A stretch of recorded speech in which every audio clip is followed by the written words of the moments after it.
ಎಲ್ಲರಿಗೂ ನಮಸ್ಕಾರ ಫ್ರೆಂಡ್ಸ್. ನಮ್ಮೆಲ್ಲರ ಗುರುಗಳಾದ ಸದಾನಂದ ಯೋಗಿಗಳ ಪಾದಾರವಿಂದಗಳಿಗೆ ನಮಸ್ಕರಿಸುತ್ತಾ, ನಮ್ಮೆಲ್ಲರ ಪ್ರೀತಿ ಪಾತ್ರ ಗುರುಗಳಾಗಿರ್ತಕ್ಕಂಥ ಬ್ರಹ್ಮರ್ಷಿ ಪಿತಾಮಹ ಡಾಕ್ಟರ್ ಸುಭಾಷ್ ಪತ್ರಿಜಿ ಗುರುಗಳಿಗೆ ಹಾಗೂ ಗುರುಮಾತೆಯಾದಂತ ಸ್ವರ್ಣಮಾಲಾ ಅಮ್ಮನವರಿಗೆ ಆತ್ಮಪೂರ್ವಕ ಪ್ರಣಾಮಗಳನ್ನ ಸಲ್ಲಿಸುತ್ತಾ, ಈ ದಿನದ ವಿಶೇಷ ಪಿರಮಿಡ್ ಮಾಸ್ಟರ್ಸ್ ಗಳ ಸಂದರ್ಶನ ಈ ಕಾರ್ಯಕ್ರಮ TMC ಬಾಗಲಕೋಟಲ್ಲಿ ನಡೀತಾ ಇದೆ. ಮಾಸ್ಟರ್ಸ್ ಎಲ್ಲರಿಗೂ ಮತ್ತೊಮ್ಮೆ ಆತ್ಮೀಯವಾದಂತ ಸ್ವಾಗತವನ್ನ ಕೋರ್ತಾ, ಈ ವೇದಿಕೆಗೆ ಸಂದರ್ಶನ ಕೊಡ್ಲಿಕ್ಕೆ ಬಂದಿರತಕ್ಕಂತ ಮಾಸ್ಟರ್ ಆದಂತ ಪ್ರಕಾಶ್ ಬಾಬು ಸರ್ಗೂ ಸಹಿತ TMC ಬಾಗಲಕೋಟೆ ತಂಡದ ಪರವಾಗಿ, ನನ್ನ ಎಲ್ಲ ಆತ್ಮಬಂಧುಗಳ ಪರವಾಗಿ ಆತ್ಮೀಯವಾದಂತ ಸ್ವಾಗತವನ್ನ ಕೋರ್ತಾ ಇದ್ದೇನೆ. ಸರ್ ನಮಸ್ತೆ. Thank you madam. ಮುಂಚಿತವಾಗಿ ನಿಮ್ಮ ಗುರುಗಳಾದ ಬ್ರಹ್ಮರ್ಷಿ ಪಿತಾಮಹ ಸುಭಾಷ್ ಪತ್ರಿಜಿ ಅವರಿಗೆ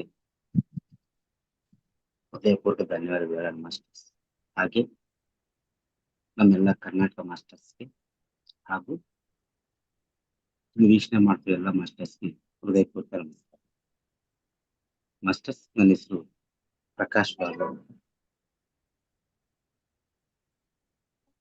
ಒಂದು ಚಿಕ್ಕ ಹಳ್ಳಿ, ಆಂಧ್ರ ಪ್ರದೇಶ ಮೂಲಕ ಅನಂತಪುರ ಡಿಸ್ಟ್ರಿಕ್ಟ್ ಅಲ್ಲಿ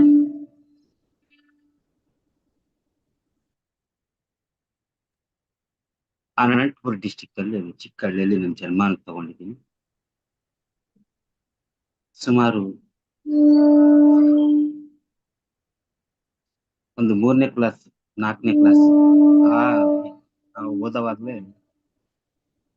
ನನಗೆ ಧ್ಯಾನದ ಬಗ್ಗೆ ಸ್ವಲ್ಪ ಅರಿವಿತ್ತು. ಅಂದ್ರೆ ನಮ್ ತಂದೆ ತಾಯಿಗಳು ಧ್ಯಾನವನ್ನ ಮಾಡ್ತಾ ಇದ್ರು, ಆದ್ರೂ ಅವರು ಧ್ಯಾನದ ಮಾಡ್ತಾ ಇದ್ರು ಹೊತ್ತು ನೀವು ಮಾಡಿ ಅಂತ ಪ್ರೋತ್ಸಾಹ ನೀಡ್ತಾ ಇರಲಿಲ್ಲ. ಯಾಕಂದ್ರೆ ನೀವು ಚಿಕ್ಕ ಮಕ್ಕಳು, ಇದು ಧ್ಯಾನವನ್ನ ಮಾಡಬಾರ್ದು ಅನ್ನೋ ಒಂದು ಉದ್ದೇಶದಿಂದ ನನಗೆ ಅವರು ಹೇಳ್ಕೊಟ್ಟಿರ್ಲಿಲ್ಲ. ಬಟ್ ಅಂದಿನಿಂದ ನನಗೆ ಒಂದು ಬಾಲ್ಯದಲ್ಲಿ ಈ ಆಧ್ಯಾತ್ಮಿಕ ಚಟುವಟಿಕೆ ಅನ್ನೋದು ನನಗೆ ತುಂಬಾ ಇಂಟ್ರೆಸ್ಟ್ ಆಗಿದೆ. ಹಾಗಾಗಿ ನಾನು ಜಾಸ್ತಿ ಬಾಲ್ಯದಲ್ಲಿ ಆಟ ಆಡೋದು ಜಾಸ್ತಿ ಕಮ್ಮಿ ಇತ್ತು. ಏನೋ ಒಂದು ಸಿನಿಮಾ ನೋಡಿದ್ದೀನಿ, ಆ ಸಿನಿಮಾ ಹೇಗೆ ಹಾಡುತ್ತೆ ಅನ್ನೋ ಒಂದು ದೃಷ್ಟಿಯಿಂದ ನಾನು ನೋಡ್ತಾ ಇದ್ದೀನಿ. ಅಂದ್ರೆ ಸಿನಿಮಾಗೆ ಹೋದ್ರೆ ಎಲ್ಲರೂ ಸಿನಿಮಾ ನೋಡ್ತಾ ಇದ್ರೆ, ನಾನು ಮಾತ್ರ ಆ ಸಿನಿಮಾ ಪ್ರೊಜೆಕ್ಟರ್ ನೋಡ್ತಾ ಇದ್ದೀನಿ. ಇದು ಹೆಂಗ್ ಮೂವ್ ಆಗುತ್ತೆ, ಹೆಂಗ್ ಮಾತು ಬರ್ತದೆ ಅನ್ನೋದೊಂದು ಅದೊಂದು ಕುತೂಹಲ ನನಗೆ. ದುಡ್ಡು ಓದಿರೋ ಚಿಂತಿಲ್ಲ, ನಾನು ಆ ಸಿನಿಮಾ ಪ್ರೊಜೆಕ್ಟರೇ ನೋಡ್ತಾ ಇದ್ದೀನಿ. ಸೊ ಸೈನ್ಸ್ ಅಂದ್ರೆ ಒಂದು ವಿಜ್ಞಾನದ ಮೂಲಕ ನಾನು ತಿಳ್ಕೊಬೇಕು ಅದು ಏನದ್ದು ಅನ್ನೋದನ್ನ ನನಗೆ ಆ ಬಾಲ್ಯದಲ್ಲಿ ನಾನು ಜಾಸ್ತಿ ಫ್ರೆಂಡ್ಸ್ ಇಲ್ಲ. ಅವತ್ತಿಗೂ ಅಷ್ಟೇ, ಇವತ್ತಿಗೂ ಅಷ್ಟೇ, ಜಾಸ್ತಿ ಫ್ರೆಂಡ್ಸ್ ಇಲ್ಲ, ಲಿಮಿಟ್ ಫ್ರೆಂಡ್ಸ್. ಅಲ್ಲಿಂದ ನಾನು SLC ಪಾಸ್ ಆದ ನಂತರ PUCಗೆ ನಾನು ಬಳ್ಳಾರಿ ಹತ್ರ ರಾಯದುರ್ಗಕ್ಕೆ ಸೈನ್ಸ್ ಸಬ್ಜೆಕ್ಟ್ ನಿನ್ ಕೈಲಿ ಆಗಲ್ಲ ಅಂದ್ರು, ಇಲ್ಲ ನಾನು ಸೈನ್ಸೇ ಬೇಕು ಅಂತ ಹೇಳ್ಬಿಟ್ಟು ಸೈನ್ಸ್ ಸಬ್ಜೆಕ್ಟ್ ನ ತಗೊಂಡು ನಾನು PUCಗೆ ಜಾಯ್ನ್ ಆಗಿದ್ದು. ಇದಕ್ಕಿಂತ ಮುಂಚೆ ಬಾಲ್ಯ ಅಂತ ಹೇಳ್ತಿದಾರಲ್ಲ, ಬಾಲ್ಯದಲ್ಲಿ ಎಲ್ಲ ಯಾವ ತರ ಚಿಕ್ಕ ಮಕ್ಕಳಿಗೆ ಅನುಭವ ಇದಾವೋ ಆ ತರ. ಯಾಕಂದ್ರೆ ಅವು ನಮ್ಗೆ ಮೊಬೈಲ್ಸ್ ಇಲ್ಲ, ಏನಿಲ್ಲ. ಫಿಸಿಕಲ್ ಆಗಿ ಮಣ್ಣಲ್ಲಿ ಆಟ ಆಡೋದಾಗಿ ಅಥವಾ ಮಳೆ ನೀರಲ್ಲಿ ಆಟ ಆಡೋದಾಗಿ ಡಿಫ್ರೆಂಟ್ ಚಟುವಟಿಕೆ ಏನು ಅವೆಲ್ಲನೂ ಮಾಡಿ. ಯಾಕಂದ್ರೆ ಆ ಬಾಲ್ಯ ಅನ್ನೋದು ಈಗಲೂ ನಿಜವಾಗ್ಲೂ ಅನಿಸ್ತಾ ಇದೆ, ಆ ಬಾಲ್ಯನೇ ಚೆನ್ನಾಗಿದೆ ಅನ್ನೋ ಒಂದು ಉದ್ದೇಶ ಸಿಗ್ತಾ ಇದೆ. ಬಟ್ ಆದ್ರೂ ನಮಗೆ ಡೇ ಬೈ ಡೇ ಪ್ರತಿನಿತ್ಯ ಒಂದು ನಿಮಿಷ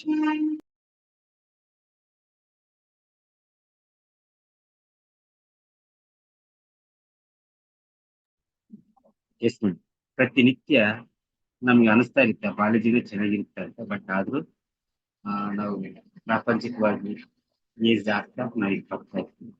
ಸೊ ಬಾಲ್ಯದಲ್ಲಿ ಜಾಸ್ತಿ ನಮ್ಗೆ ನೆನಪುಗಳು ಅಂತ ಏನಿಲ್ಲ.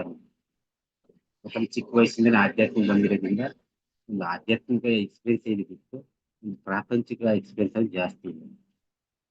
ಆಧ್ಯಾತ್ಮಿಕ ಕುಟುಂಬದಿಂದ ತಾವು ಬಂದಿತ್ತು ಅಂತ ಗೊತ್ತಾಯ್ತು. Thank you sir. ನಿಮ್ಮ ಜೀವನದಲ್ಲಿ ಧ್ಯಾನದ ಪರಿಚಯ ಯಾವಾಗ, ಯಾರಿಂದ, ಹೇಗೆ ಆಯ್ತು ಸರ್? ಅತ್ಯಂತ ಮುಖ್ಯವಾದಂತ ಪ್ರಶ್ನೆ. Thank you madam. ಇದು ಅದ್ಭುತವಾದ ಪ್ರಶ್ನೆ, ಮುಖ್ಯವಾದಿತ್ತು. ನನಗೆ ಹೇಳಿದ್ನಲ್ವಾ, 1996 ಜೂನ್ 1996 ಜೂನ್ ಅಲ್ಲಿ ಫಸ್ಟ್ ಇಯರ್ ಜಾಯ್ನ್ ಆಗಿ, inter first year science subject. Government college ಆಗಿದ್ದರಿಂದ ಸುಮಾರು ಒಂದು 150 ಜನ ಇದ್ವು. ಅಲ್ಲಿ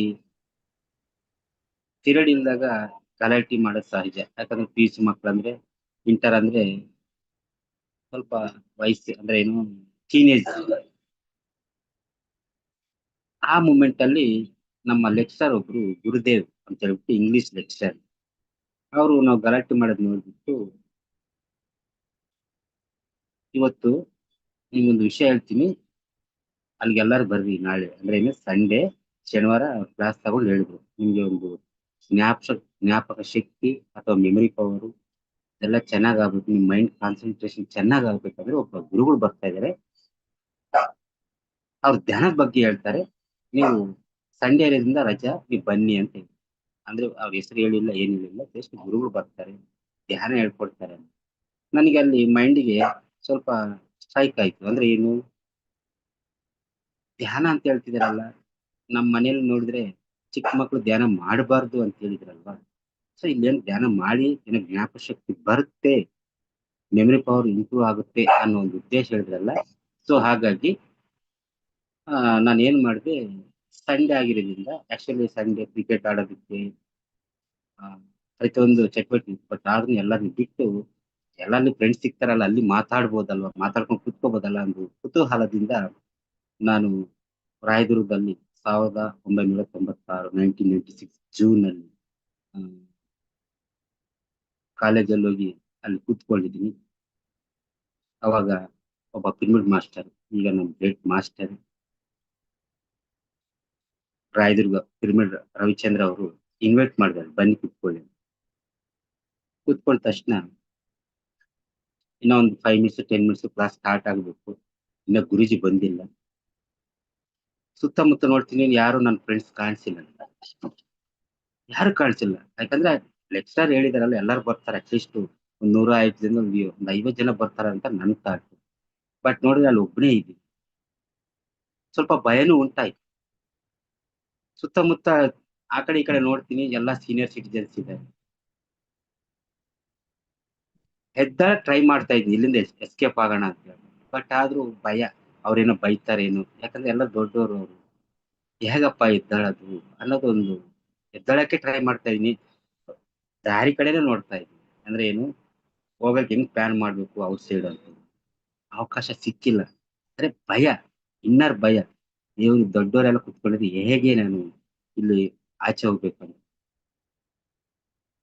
ಹಾಗೆ ದಾರಿ ನೋಡ್ತಾ ಇದ್ರೆ ನಮ್ಮ ಪಿತಾಮಹ ಸುಭಾಷ್ ಭತ್ರಿಜಿ ಅವರು ಆ ಡೋರಿಂದ ಬರ್ತಾ ಇದ್ರೆ ಅವ್ರನ್ನೇ ನೋಡ್ತಾ,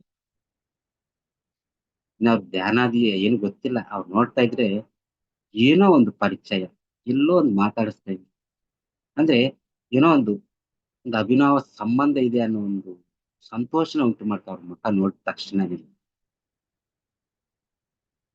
ಹಾಗೆ ಸ್ಟೇಜ್ ಹತ್ರ ಬಂದ್ರು ಅವರು, ಕೂತ್ಕೊಂಡ್ರು. ಇನ್ನು ನಾನು ಕಂಟಿನ್ಯೂ ಆಗಿ ಹಾಗೆ ಕೂತ್ಕೊಂಡಿದ್ದೀನಿ. ಫಸ್ಟ್ ಸ್ಟಾರ್ಟಿಂಗ್ ಅಲ್ವಾ, ಧ್ಯಾನದ ಬಗ್ಗೆ ಅವ್ರು ಹೇಳಿ ತರ, ಧ್ಯಾನ ಅಂದ್ರೆ ಉಸಿರಾಟನ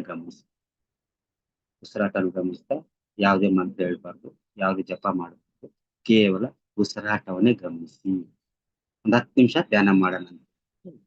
ಓಕೆ, 10 ನಿಮಿಷ ಅಲ್ವಾ ಅಂತ ಹೇಳ್ಬಿಟ್ಟು ಅವ್ರು ಹೇಳ್ದಂಗೆ ಕಣ್ಣು ಅವರು ಒಳ್ಳೊಳ್ಳೆನಾದ ಆ ಫ್ಲೂಟಿಗೆ ಅವ್ರು ಹೇಳಿರೋ 10 ನಿಮಿಷನೇ ಸುಮಾರು 1.5 ಗಂಟೆ ಧ್ಯಾನವನ್ನು ಮಾಡಿಸಿ. ನಮ್ಗದು ಗೊತ್ತಿಲ್ಲ, 1.5 hour ಹೇಗಾಗಿದೆ ಗೊತ್ತಿಲ್ಲ. ಎದ್ದು ನೋಡ್ತೀವಿ, ಟೈಮ್ ನೋಡ್ತೀವಿ, ಸಾಯಂಕಾಲ 6 ಗಂಟೆ ಅಂದ್ರೆ 8 ಗಂಟೆ ಆಗಿದೆ. ಅಂದ್ರೆ 10 ನಿಮಿಷ ಅವ್ರು ಹೇಳ್ದಂಗೆ 10 ನಿಮಿಷನೇ ಆಗಿದೆ ನಮ್ಗೆ. ಮೂಮೆಂಟ್ ಒಂದು 10 ನಿಮಿಷ ಅಂತ ಹೇಳಿದ್ರೆ 10 ನಿಮಿಷ ತರ ಕಾಣಿಸಿದೆ, ಬಟ್ ಆದ್ರೂ ಆ 1.5 hour ಧ್ಯಾನ ಮಾಡಿದ್ವಿ, ಮೈಯೆಲ್ಲ ಕಂಪ್ಲೀಟ್ ಆಗಿ ಏನೋ ಒಂದು ಗ್ರೂಪ್, ಅಂದ್ರೆ ತುಂಬಾ ವೆಯ್ಟ್ಲೆಸ್ ತರ, ಅದು ಎಕ್ಸ್ಪ್ಲೇನ್ ಮಾಡಕ್ ಆಗ್ತಾ ಇಲ್ಲ, ಅದು ಅನುಭವಿಸಿದ್ರೆ ಮಾತ್ರನೇ ಗೊತ್ತು. ಅದ ನಂತರ ಪತ್ರಿಜಿಯವರು ಎಲ್ಲರ ಹತ್ರನು ಧ್ಯಾನದ ಅನುಭವ ಕೇಳ್ತಾರೆ. ಯಾರಿಗನ್ನು ಈ ತರ ಬಾಡಿ ಲೈಟ್ ಆಗಿದೆಯಾ, ಅಥವಾ ಭಾರ ಆಗಿದೆಯಾ, ಅಥವಾ ಕಣ್ಣು ಮುಚ್ಕೊಂಡಾಗ ನಿಮ್ಗೆ ಏನಾದ್ರು ದೃಶ್ಯಗಳು ಕಾಣಿಸಿಲ್ವಾ ಅನ್ನೋದನ್ನ ಎಲ್ಲ ಕೇಳ್ತಾ ಇದಾರೆ. ಅವೆಲ್ಲ ಅನುಭವ ನನ್ಗೆ ಆಗಿದ್ದಾವೆ. ಬಟ್ ಆದ್ರೂನು ಈ ಕೈ ಇದೆಯಲ್ಲ, ಈ ಕೈ ಇಷ್ಟ ಮ್ಯಾಕ್ ಹೋಗ್ತಾ ಇಲ್ಲ. ಯಾಕಂದ್ರೆ ಭಯ. ಮೇಲ್ಗಡೆ ಹೋಗ್ತಾ ಇಲ್ಲ, ಕೆಳಗಡೆನೆ ಇದೆ. ಕೆಳಗಡೆನೆ ಎಲ್ಲದಕ್ಕೂ ಅನುಭವ ಇದೆ, ಒಂದು ಸಂತೋಷ ಉಂಟಾಗಿದೆ, ಎಲ್ಲಕ್ಕೂ ಆಗಿದೆ ಆಗಿದೆ ಅಂತ ಹಿಂಗೆ ಕೈ ಅಂತ ಇದ್ದೀನಿ. ಅದು ಎಲ್ಲಿಂದ ನೋಡಿದ್ರು ಗೊತ್ತಿಲ್ಲ. ಪತ್ರಿ ಸರ್ ನೀನ್ ಬಾ ಅಂತ ಕರೆದ್ವಿ. ಇನ್ನ ಭಯ ಆಗ್ಬಿಡ್ತು ನನಗೆ. ಹೋಗಿ ಸ್ಟೇಜ್ ಹತ್ರ ಕುತ್ಕೊಂಡಿದೀನಿ, ಮೈಕ್ ಕೊಟ್ಟಿದ್ದಾರೆ, ಮಾತಾಡುವಂತಿದೆ. ನನಗೆ ಮಾತು ಬರ್ತಾ ಇಲ್ಲ. ಯಾವತ್ತೂ ಆತರ ಸ್ಟೇಜಲ್ಲಿ ಹೋಗಿಲ್ಲ. ಏನಪ್ಪಾ ಇದ್ದಕ್ಕಿದ್ದಂಗೆ ನಾನು ಸುಮ್ಮನೆ ಕೈ ಅಂದಿತ್ತು, ಅವ್ರು ಕರೆದು ನೋಡ್ಬಿಟ್ಟು ಕರೆದ್ರಲ್ಲ, ಈ ಹೇಗೆ ಮಾಡೋದು ಅದೊಂದೇ ಭಯ ನನ್ನಲ್ಲಿ ತುಂಬಾ ಆವರ್ತ ಇದೆ. ಅಳುನು ಬರ್ತಾ ಇದೆ. ಮಾತಾಡು ಮಾತಾಡು ಅಂತಿದ್ದಾರೆ, ಆಗ್ತಾ ಇಲ್ಲ. ಅವರು ನನ್ನ ತೊಡೆ ಮೇಲೆ ಕೈ ಇಟ್ಬಿಟ್ಟು ಈಗ ಮಾತಾಡು ಅಂತ ಅನಾರ್ಗಳವಾಗಿ 5 ನಿಮಿಷ ನನ್ನ ಅನುಭವ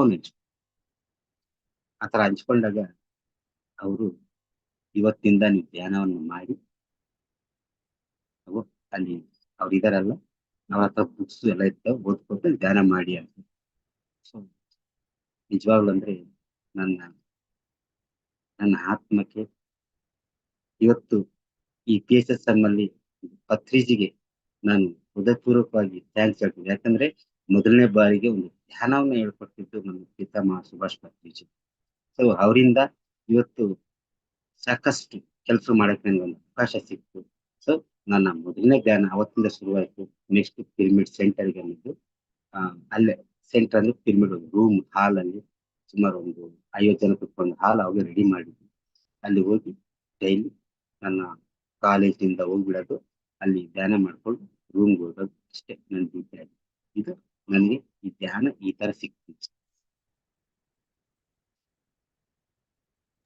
ಥ್ಯಾಂಕ್ ಯು ಸರ್. ಪತ್ರಿಜಿ ಅವರಿಂದನೇ ನೇರವಾಗಿ ನೀವು ಧ್ಯಾನ ಕಲ್ತವ್ರು. ಆ ಆ ಧ್ಯಾನವನ್ನ ಪರಿಚಯ ಮಾಡ್ಕೊಟ್ಟವರು ರಾಯದುರ್ಗದ ರವಿಚಂದ್ರನ್ ಸರ್. ಅವರೆಲ್ಲ ನಿಮ್ಮನ್ನ ಇನ್ವೈಟ್ ಮಾಡಿದ್ರು ಅಂತ ಗೊತ್ತಾಯ್ತು.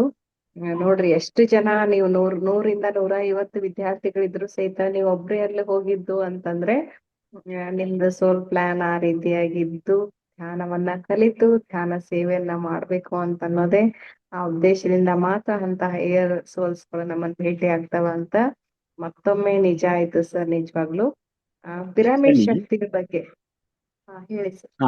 ಎಸ್, ಕಂಟಿನ್ಯೂ ಮಾಡಿ. ಪಿರಮಿಡ್ ಶಕ್ತಿಯ ಬಗ್ಗೆ ನಿಮ್ಮ ಅನುಭವ ಏನು ತಿಳಿಸಿ. ಎಸ್,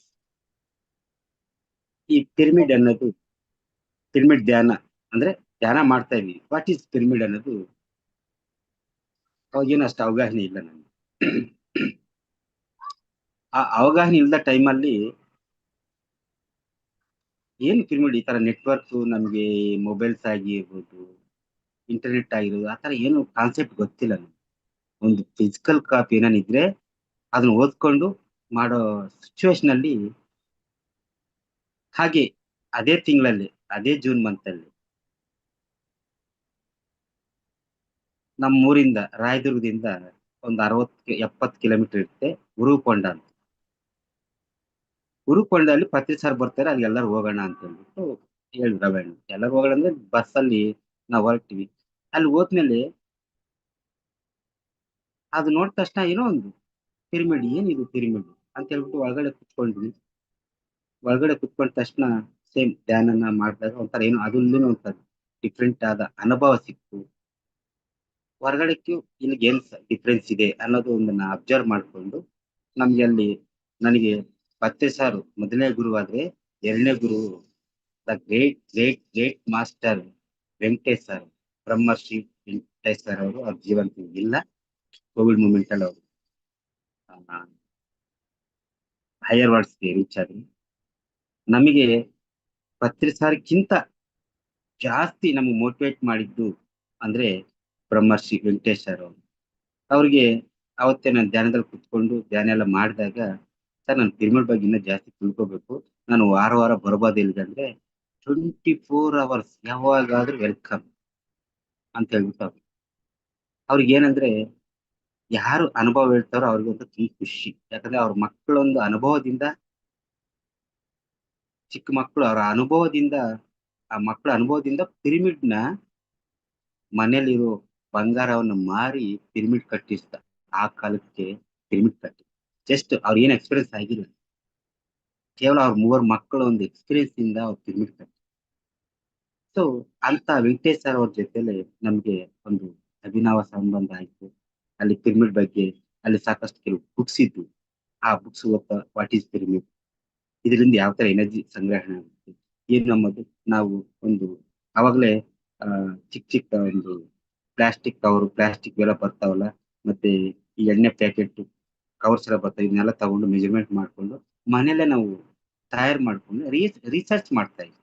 ತರಕಾರಿ ಇಡೋದಾಗಿ ಅಥವಾ ಬ್ಯಾಟ್ರಿ ಸೆಲ್ ಇಡೋದಾಗಿ ಈ ತರ ರಿಸರ್ಚ್ ಮಾಡಿ, ಹೌದು ಹೌದು ಪಿರಮಿಡ್ ಅಲ್ಲಿ ಅದ್ಭುತವಾದ ಶಕ್ತಿ ಇದೆ ಅನ್ನೋದನ್ನ ಒಂದು ಅಬ್ಸರ್ವ್ ಮಾಡಿ ಎಲ್ಲರಿಗೂ ಮೊದಲನೇ ಬಾರಿಗೆ 97 ಅಲ್ಲಿ ಗುಂಟ್ಕಲ್ನಿಂದ ಒಂದು ಪಿರಮಿಡ್ ಕ್ಯಾಪ್ ಅನ್ನ ತಯಾರಿಸೋದನ್ನ ರೆಡಿ ಮಾಡಿ ಎಲ್ಲರಿಗೂ ಹಂಚಕ್ಕೆ ಶುರು ಮಾಡಿ. ಯಾಕಂದ್ರೆ ಅದರಿಂದ ಬೆನಿಫಿಟ್ಸ್ ತಗೊಂಡಿವಲ್ಲ, ಆ ತಗೊಂಡ್ಮೇಲೆ ನನ್ಗೆ ಎಲ್ಲರಿಗೂ ಹಂಚ್ಬೇಕನ್ನೋದು ಒಂದು ಕುತೂಹಲದಿಂದ ಎಲ್ಲರಿಗೂ ಪಿರಮಿಡ್ ಧ್ಯಾನ ಅನ್ನೋದು ಎಕ್ಸ್ಪ್ಲೇನ್ ಮಾಡ್ತೀವಿ. ಧ್ಯಾನ ಬೇರೆ, ಪಿರಮಿಡ್ ಬೇರೆ ಅನ್ನೋದನ್ನ, ಆ ಪಿರಮಿಡ್ ಏನ್ ಉಪಯೋಗಿಸ್ಬೇಕು ಅನ್ನೋದನ್ನ ಎಲ್ಲರೂ ಎಕ್ಸ್ಪ್ಲೇನ್ ಮಾಡ್ಕೊಂಡು ಆ ಪಿರಮಿಡ್ ಶಕ್ತಿನ ನಾವು ಇವತ್ತು ಎಲ್ಲರೂ ಪ್ರಚಾರ ಮಾಡ್ತೀವಿ. ನಿಜವಾಗ್ಲೂ ಹೇಳ್ಬೇಕಂದ್ರೆ ಒಂದ್ ದಿವಸ ಹುರುಕೊಂಡ ಪಿರಮಿಡ್ ಅಲ್ಲಿ ಆ ನನಗೆ ಒಂದು ಅದ್ಭುತವಾದ ರಾತ್ರಿ, ಹಿಂಗೆ ತುಂಬಾ ಟೈರ್ಡ್ ಆಗಿತ್ತು. ನೈಟ್ ಕಿಂಗ್ ಚಾಂಬರ್ ಅಲ್ಲಿ ಹೋಗಿದ್ದೀನಿ. ಜಸ್ಟ್ ಒಂದು 10 ಮಿನಿಟ್ಸ್ ಕಿಂಗ್ ಚಾಂಬರ್ ಕೂತ್ಕೊಂಡಿದ್ದೀನಿ ಅಷ್ಟೇ. ನಾನು ಜಾಸ್ತಿ ಸುಮ್ಮನೆ ಕೂತ್ಕೊಂಡು ಬ್ರೀತ್ ಅಬ್ಸರ್ವ್ ಮಾಡಿ ಹೊರಗಡೆ ಬಂದ ತಕ್ಷಣ ಕಂಪ್ಲೀಟ್ ಆ ಟೈರ್ಲೆಸ್ ಅನ್ನೋದು ಎಲ್ಲ ಹೋಗಿ ಅಷ್ಟು ಶಕ್ತಿನ ನಾವು ಅದು ಪಡ್ಕೊಂಡಿದ್ವಿ.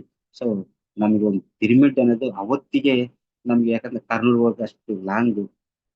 ಫಸ್ಟ್ ಪಿರಮಿಡ್ ಅಲ್ಲಿದೆ, ಸೆಕೆಂಡ್ ಪಿರಮಿಡ್ ನಮ್ಮ ಭಾರತ ದೇಶದಲ್ಲಿ, ನಮ್ಮ ಇಂಡಿಯಾದಲ್ಲಿ ಮೊದಲನೇ ಪಿರಮಿಡ್ PSSM ಅಲ್ಲಿ ಕರ್ನೂಲ್ ಆದ್ರೆ, ಎರಡನೇ ಪಿರಮಿಡ್ ವೆಂಕಟೇಶ್ ಸರ್.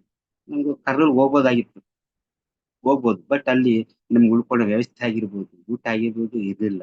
ಬಟ್ ಅವತ್ತಿನಿಂದ ಯಾವತ್ತು ಪಿರಮಿಡ್ ಕನ್ಸ್ಟ್ರಕ್ಟ್ ಮಾಡಿದರು ವೆಂಕಟೇಶ್ ಸರ್ ಅವರು, ಅವತ್ತಿಂದ ಎಲ್ಲರಿಗೂ ಬರೋರಿಗೆ ಊಟ ಆಗಿರ್ಬೋದು, ಆಗ್ಲೇ ಅಕಾಮಿಡೇಷನ್ ಆಗಿರ್ಬೋದು ಅಲ್ಲಿನೇ ಸೃಷ್ಟಿಯಾಗಿ ಅನ್ನದಾನ ಅನ್ನೋದು ನಮ್ಮ PSSM ಅಲ್ಲಿ ಎಲ್ಲರೂ ಬಂದವರಿಗೆ ಅನ್ನದಾನ ಉಚಿತವಾಗಿ ಕೊಡಬೇಕು ಅನ್ನೋದು ಒಂದು ಪತ್ರಿ ಸರ್ ಏನ್ ಹೇಳಿದ್ರೆ ಅದನ್ನ ಅದು ಪಿರಮಿಡ್ ಕನ್ಸ್ಟ್ರಕ್ಟ್ ಮಾಡಿದಾಗೆ ಅವ್ರು ಶುರು ಮಾಡಿ. ಸೊ ಹಾಗಾಗಿ ನಮ್ಗೆ ಡಿಪೆಂಡೆಂಟ್ ಲೈಫ್ ಅಂದ್ರೆ ಏನು, ನಾವಿನ್ನ ಓದ್ಕೊಂತ ಇದ್ವಿ. ಹಾಗಾಗಿ ನಮ್ಗೆ ವೆಂಕಟೇಶ್ ಸರ್ ಅವರು ನಮ್ಮನ್ನ ಒಂದು ಮಕ್ಕಳ ತರ ಟ್ರೀಟ್ ಮಾಡಿ ನಮ್ಗೆ ಎಲ್ಲಾ ಕಡೆ ಒಂದು ಕಡೆ ಕರ್ಕೊಂಡು ಹೋಗ್ತಾ ಇದ್ರು. ಏನೋ ಪ್ರೋಗ್ರಾಮ್ ಪತ್ರಿ ಸಾರ್ಗೆ ಅಂದ್ರೆ, ಈಗ ನಮಗೆ ಆ ಸುತ್ತಮುತ್ತ ಬಳ್ಳಾರಿ ಆಗಿರ್ಬೋದು, ಉರುಕೊಂಡ, ಗುಂಟಕಲ್ಲು, ಅನಂತಪುರ, ರಾಯದುರ್ಗ ಈ ಕಡೆನೇ ಓಡಾಡ್ತಾ ಇದ್ರು. ಅಂದ್ರೆ ತಿಂಗಳಿಗೆ ಕನಿಷ್ಠ ಅಂದ್ರೆ 3 ರಿಂದ 4 ಸಲ ನಮ್ಗೆ ಪತ್ರಿ ಸಾರ್ ಸಿಗ್ತಾ ಇತ್ತು. ಬರ್ತಾ ಬರ್ತಾ ವರ್ಷಕ್ಕೊಂದ್ಸಲ ನೋಡೋ ಪರಿಸ್ಥಿತಿ ಬಂತು ಪತ್ರಿ ಸಾರ್. ಓಕೆ, ಬಟ್ ಆ ಪಿರಮಿಡ್ ಶಕ್ತಿನ ನಾವು ಜಸ್ಟ್ ಮನೆಯಲ್ಲಾದ್ರೂ ಅಥವಾ ಎಲ್ಲ ಒಂದು ಪಿರಮಿಡ್ ಇಟ್ಕೊಂಡಾಗ ನಿಮ್ಗೆ ಗೊತ್ತಾಗುತ್ತೆ ಆ ಎನರ್ಜಿ ಅಂದ್ರೆ ಏನು. ನಾರ್ಮಲ್ ಕುತ್ಕೊಂಡ್ರೆ ನಮ್ಗೇನು ಫೀಲಿಂಗ್ ಅನ್ಸೋದಿಲ್ಲ, ಬಟ್ ಅದ್ ಹಿಡ್ಕೊಂಡು ಒಂದು ಪ್ರೀತಿನ ಅಬ್ಸರ್ವ್ ಮಾಡಿದಾಗ ನಿಮ್ಗೆ ಗೊತ್ತಾಗುತ್ತೆ ಆ ಶಕ್ತಿ ಏನು. ಸೊ ಈಗ ಎಲ್ಲಾರ ಮನೇಲಿ ಪಿರಮಿಡ್ ಇಟ್ಕೊಂಡಿರ್ತಾರೆ, ಬಟ್ ನೋ ಯೂಸ್ ಅದು. ಬಟ್ ಅದನ್ನ ಧ್ಯಾನ ಮಾಡಿದಾಗಲೇ ಅದ್ರ ಎನರ್ಜಿ ಬಗ್ಗೆ ನಾವ್ ಹೇಳ್ತಾ ಇರ್ತೀವಿ, ಏನೋ ನೆಗೆಟಿವ್ ಎನರ್ಜಿ ಇರೋದು ಒಂದೇ ಎನರ್ಜಿ, ಇಡೀ ವಿಶ್ವಕ್ಕೆ ಇರೋದು ಒಂದೇ ಎನರ್ಜಿ. ನಮ್ಮ ಭಾವನೆಗಳು ಮಾತ್ರ ನೆಗೆಟಿವ್ ಪಾಸಿಟಿವ್ ಇರುತ್ತೆ. ಆ ಭಾವನೆ ಚೇಂಜ್ ಮಾಡ್ಕೋಬೇಕು ಹೊತ್ತು ಆ ಪಿರಮಿಡ್ ಮೇಲೆ ಆಗ್ಲಿ ಇನ್ನೊಂದ್ ಮೇಲೆ ನಾವು ನೆಗೆಟಿವ್ ಎನರ್ಜಿ ತೆಗಿತ್ತೆ ಅನ್ನೋದನ್ನು ಶುದ್ಧ ಅಪೋಹ. ನಮ್ಮ ಭಾವನೆ ಚೇಂಜ್ ಮಾಡ್ಕೊಂಡಾಗ ಆ ಪಿರಮಿಡ್ ಶಕ್ತಿ ವರ್ಕ್ ಆಗುತ್ತೆ, ಎಲ್ಲ ವರ್ಕ್ ಆಗುತ್ತೆ. ಇದು ನಿಜವಾದ ಸತ್ಯ ಮಾಸ್ಟರ್. ಸೊ ಹಾಗಾಗಿ ಪಿರಮಿಡ್ ಅನ್ನೋದು ನಿಮ್ಗೆ ಎಲ್ಲೇ ಕಾಣಿಸಿದ್ರು ಮನೆಯಲ್ಲಿ ನಿಮ್ಗೆ ಎಷ್ಟು ಅವಕಾಶ ಸಿಗುತ್ತೆ, ರೂಫ್ ಟಾಪ್ ಪಿರಮಿಡ್ ಆಗಿರ್ಬೋದು ಅಥವಾ 2x2 ಪಿರಮಿಡ್ ಆಗಿರ್ಬೋದು, ನಿಮ್ಗೆ ಎಷ್ಟು ಅವಕಾಶ ಸಿಗುತ್ತೆ ಅಷ್ಟನ್ನ ಇಟ್ಕೊಳ್ಳಿ ಧ್ಯಾನ ಮಾಡಿ. ಆ ಧ್ಯಾನ ಮಾಡೋದನ್ನ ನಿಮ್ಗೆ ಆಟೋಮೆಟಿಕ್ ನಮ್ಮಲ್ಲಿ ಆ ಎನರ್ಜಿಸ್ನ ಅಂದ್ರೆ ಏನು, ನಮ್ಮಲ್ಲಿ ಬ್ಲಾಕೇಜ್ ನ ರಿಮೂವ್ ಮಾಡಿ. ಇದನ್ನ ನೀವು ಕರೆಕ್ಟ್ ಆಗಿ ಅರ್ಥ ಮಾಡ್ಕೊಂಡ್ರೆ ಮಾತ್ರ ಸಾಧ್ಯವಾಗುತ್ತೆ. ಜಸ್ಟ್ ಇಟ್ಕೊಂಡ್ರೆ ಮಾತ್ರ ಆಗಲ್ಲ. ಇದು ಮಾಸ್ಟರ್ಸ್ ಪಿರಮಿಡ್ ನ ಅದ್ಭುತ ಶಕ್ತಿ ಅನ್ನೋದು. ಇದಕ್ಕೆ ಹೇಳ್ಬೇಕಂದ್ರೆ ಗಂಟೆ ಪ್ರತಿಯೊಂದು ರಿಸರ್ಚ್ ಬಗ್ಗೆ ಹೇಳ್ಬೋದು, ಬಟ್ ನಮ್ಗೆ ಮೇಡಮ್ ಅವ್ರ ಸಮಯ ಕೊಟ್ಟಿಲ್ಲ ಅಷ್ಟೊಂದು. Thank you madam. Sir, pyramid ಅಂದ್ರೆ ಪಿರಾಮಿಡ್ ಧ್ಯಾನ ಅನ್ನೋದೇ ನಮ್ಮ EPSSM ನ ಮುಖ್ಯವಾದಂತ ಧ್ಯೇಯ. ಧ್ಯಾನ ಮಾಡೋದು ಜೊತೆಗೆ ಪಿರಾಮಿಡ್ ಶಕ್ತಿಯನ್ನ ನಾವು ಹೆಚ್ಚಿಗೆ ಉಪಯೋಗಿಸ್ಕೊಂಡು ಧ್ಯಾನವನ್ನ ಮಾಡ್ಬೇಕು ಅಂತ ಅನ್ನೋದನ್ನ ತಮ್ಮ ಅದ್ಭುತವಾಗಿರ್ತಕ್ಕಂಥ ಅನುಭವಗಳನ್ನ ಹೇಳಿದ್ರಿ ವೆಂಕಟೇಶ್ ಸರ್ ಇಂದ. ಎರಡನೇ ಪಿರಾಮಿಡ್ ನೋಡ್ರಿ, ಬಂಗಾರವನ್ನ ಮಾರಿ ಅವರು ಕಟ್ಸಿದ್ರು ಅಂದ್ರೆ ಅದು ಎಂತ ಗ್ರೇಟ್ ಸೋಲ್ ಆಗಿರ್ಬೇಕು ಮಾಸ್ಟರ್ಸ್. ಅದನ್ನೆಲ್ಲ ನಾವು ಎಷ್ಟು ಪುಣ್ಯವಂತರು ಅಂತಂದ್ರೆ ಎಲ್ಲಾನು ನಮ್ಗ್ ರೆಡಿ ಮಾಡಿಟ್ಟು ಎಂತೆಂತ ಹೈಯರ್ ಸೋಲ್ಸ್ ಗಳು ನಮ್ಗೆ ರೆಡಿ ಮಾಡಿಟ್ಟು ಹೋಗಿದ್ದಾರೆ. ನಾವ್ ಅದನ್ನ ಅನುಭವಿಸೋದಷ್ಟೇ. ಅದ್ರೊಳಗೆ ಹೋಗಿ ಕುತ್ಕೊಂಡು ಧ್ಯಾನ ಮಾಡಿದ್ರೆ ಸಾಕು, ಅದನ್ನೇ ನಮ್ಗೆ ಏನ್ ಬೇಕು ಅದನ್ನೆಲ್ಲವನ್ನ ಪ್ರಕೃತಿ ಮಾತೆ ಕೊಡ್ತಾ ಹೋಗ್ತಾಳೆ ಅಂತ ಅನ್ನೋದಕ್ಕೆ ಸರ್ ಈಗಲೂ ಮುಂದಿನ ಈಗಲೂ ಸರ್. ಮೇಡಮ್ ಅಲ್ಲಿ ಉರುಕೊಂಡದಲ್ಲಿ ಅವರು ನಮ್ಮ ತಾಯಿ ಲೀಲಾವತಮ್ಮ, ವೆಂಕಟೇಶ್ ಅವರ ಪತ್ನಿ ಲೀಲಾವತಮ್ಮ ತಾಯಿ, ಈಗಲೂ 41 ದಿವಸ ಯಾರಾದ್ರೂ ಮೌನಕ್ಕೆ ಹೋದ್ರೇನು ಅವ್ರು ಉಚಿತವಾಗಿ ಊಟ ಮಾಡ್ಬಿಟ್ಟು ಅಲ್ಲೇ ಇಸ್ಕೊತಾರೆ. ₹1 expect. Great great great. Just ಒಂದು ಪತ್ರಿಜಿ ಮೂವಿ ರಿಲೀಸ್ ಆಗೋದಕ್ಕೆ ಅಮ್ಮ ಎಲ್ಲರೂ ₹12 ₹10 ಕೊಡ್ತಾರಲ್ವಾ ಸಿನಿಮಾ ಮೂವ್ ಮಾಡೋದಂದ್ರೆ, ನೋ ನೋ ನೋ. ಅವತ್ತಿಂದ ನಮ್ಮ ಯಾರು ನಿಮ್ಮ ವೆಂಕಟೇಶ್ ಸರ್ ಯಾವತ್ತು ಯಾರ ಹತ್ರ ₹1 ತಗೊಂಡಿದಾರವ, ಬೇಡ ಅದನ್ನು ಫ್ರೀಯಾಗಿ ತೋರ್ಸೋಣ ಅಂತ ಹೇಳ್ಬಿಟ್ಟು ಫ್ರೀಯಾಗಿ ನೀವು ಮೂವಿ ತೋರಿಸ್ತೀವಿ. Great sir, great great. ಯಾರಾದ್ರೂ ನಿಮಗೆ ಒಂದು 41 ದಿವಸ ಧ್ಯಾನ ಮಾಡಬೇಕು ಅಂತ ಹೇಳಿದ್ರೆ ಉರುಕೊಂಡು ಹೋಗಿ, ಅದ್ಭುತವಾದ ಧ್ಯಾನ ಸಿಗುತ್ತೆ, ಜೊತೆಗೆ ನಮ್ಗೆ ಪ್ರಸಾದ ಸಿಗುತ್ತೆ, ವ್ಯವಸ್ಥೆ ಮತ್ತೆ ಉಳ್ಕೊಳಕ್ ವ್ಯವಸ್ಥೆ ಸಿಗುತ್ತೆ. ಎಷ್ಟು ಜನ ಹೋಗ್ಬೋದು, ಅವ್ರೊಬ್ರೇ ಮಾಡ್ತಾರೆ. ಉರುಕೊಂಡ ಸರ್ ಅದು ಊರು? ಎಸ್ ಮೇಡಮ್, ಅದು ಬಳ್ಳಾರಿಗೆ ಗುಂಟ್ಕಲ್ ಬಳ್ಳಾರಿಗೆ ಹತ್ರ ಆಗುತ್ತೆ. ಬಳ್ಳಾರಿ ಹಾ, ಅಂದ್ರೆ ಟ್ರೈನ್ ನಮ್ ಹೋದ್ರೆ ಕರ್ನಾಟಕನೇ, Andhra Andhra border Pradesh madam, but border. Border. Bellary ಅಂದ್ರೆ 40 ಕಿಲೋಮೀಟರ್ ಇದೆ, ಉರುಕೊಂಡಿಗೆ 40 ಕಿಲೋಮೀಟರ್. ಕನ್ನಡ ಅರ್ಥ ಆಗತ್ತಾ ಅವರಿಗೆ ಸಾವಿತ್ರಮ್ಮ? ಸ್ವಲ್ಪ ಸ್ವಲ್ಪ ಅರ್ಥ ಆಗುತ್ತೆ. ಸರ್, ಅಂದ್ರೆ ನಮ್ಮ ಹೊಸದಾಗಿ ಬಂದಂತ ಧ್ಯಾನಿಗಳಿಗೆ ಇದು ಒಂದ್ ಮೆಸೇಜ್ ಹೋಗುತ್ತೆ ಅಂತ ಅನ್ನೋದಕ್ಕಾಗಿ ನಾನು ನಿಮ್ಗೆ ಕೇಳಿದೆ ಸರ್ ಕ್ವಶನ್. ಹಾಗಾದ್ರೆ ಧ್ಯಾನ, ಈಗ ಧ್ಯಾನ ಸಿಕ್ತು ಪತ್ರಿಜಿ ಅವರಿಂದ ನೇರವಾಗಿ.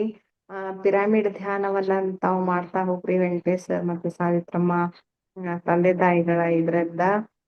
ಮುಂದೆ ಧ್ಯಾನ ಪ್ರಚಾರವನ್ನ ನೀವು ಹೇಗೆ ಆರಂಭಿಸಿದ್ರಿ? Yes. ಇದು ಆ ಧ್ಯಾನ ಪ್ರಚಾರವನ್ನು ನಮ್ಗೆ ಹೇಳ್ಕೊಟ್ಟಿದ್ದು ನಮ್ಮ ವೆಂಕಟೇಶ್ ಸರ್.